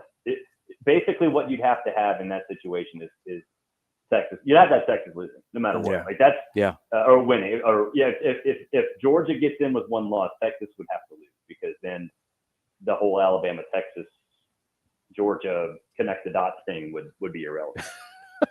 Can you help me out with something real quick? Why is Conference USA adding Delaware? Like what Bennett? What does that do? So New Mexico State or whatever and Delaware in the same conference. It's weird. I guess it would be to get a bigger footprint, but they've already got kind of a footprint in there, you know, with in the DMV area with Liberty and with Old Dominion. So I guess that would be it. I mean, when I saw that and I've heard that behind the scenes for a couple of days, I can't figure out why. I honestly can't figure out why. I mean, I guess to strengthen their TV deal because it is more of a major metropolitan area, but it's still Delaware. It's like Wayne's World. Right. Congrats, we're going to Delaware. I'm in Delaware. Barrett, of the coaching hires that we've heard about so far, so Mike Elko, Jonathan Smith, Jeff Lebby at the Power 5 schools, which of those just gut reaction was the best hire? Oh, Jonathan Smith at Michigan State. Okay. But that is A+. You can add pluses to that all you want. That is unbelievable for Michigan State to get Jonathan Smith. But on the flip side, I have no idea what Jonathan Smith is doing. Yeah. Like, no clue. I get it. You're going to a Power 5 or Power 4, I guess, whatever we're going to call it now moving forward. Power conference. You know, a big one. But I know Oregon State has its issues, but you're going to Michigan State, which already was at least the fourth best team in its division. Now the divisions are going away, and you're adding 4 teams. Like, you have no shot. And I think if you stayed at Oregon State, A, he was going to get paid anyway because his contract wouldn't have changed, right? Mm-hmm. And then B, he would not only have been able to dominate the Pac-2, Mountain West, or whatever they do, right? They also could have been in a playoff spot because of that, right? Like, you could sit here if you're Jonathan Smith and have the easiest schedule of all time, go undefeated, and you might have actually been in the college football playoff. And even if you're not, you're going to be good. Everybody knows you're going to be good. He's a great coach, and Oregon State and Washington State, no matter where they go, whatever happens, are still going to be 2 of the best teams in whatever that is, right? And so Jonathan Smith would have been able to name his school next year and be an even bigger savior to Oregon State after being a legendary quarterback. He'd be ushering them through all of it. Yeah. So great hire for Michigan State. I had no idea what Jonathan Smith was doing. If Ohio State moves on from Ryan Day, which seems crazy, who says there's only like 3 coaches that would say no to that job, right? Saban, Smart. Right. That's 2. Yeah. Sarkisian. Harbaugh. Harbaugh. Sarkisian, Harbaugh. It's a pretty short list, though, right? It's real small. Are you surprised that Texas A&M didn't call Dabo? Because I am. I'm glad that they didn't, just because I think that they have a more of a proper sense of self-awareness now. You know, I think they hired Jimbo, and I hated the Jimbo hire from the get-go. I was one of the few. They hired Jimbo because they wanted to win the press conference. They wanted a flashy diamond to throw around, and it doesn't work. And now hiring a builder, a guy who can get different parties to coalesce around a shared vision. That's what Elko was. That's what Stoops is. But I mean, I think that Stoops would have been better. But I'm pleasantly surprised that A&M didn't do what it always does, and that's been the problem there. You're pleasantly surprised that A&M didn't A&M. Yeah, exactly. Yeah, Barrett, we appreciate your time as always. Hopefully, we will catch up again soon. All right, thanks, guys. See ya. That is Barrett Sallee from CBS Sports. That is our show for the day. Mike, thank you so much for joining me today. Andrew Rogers will be back tomorrow. I'm always here. Ravi Lulla on Hurrdat Sports Radio.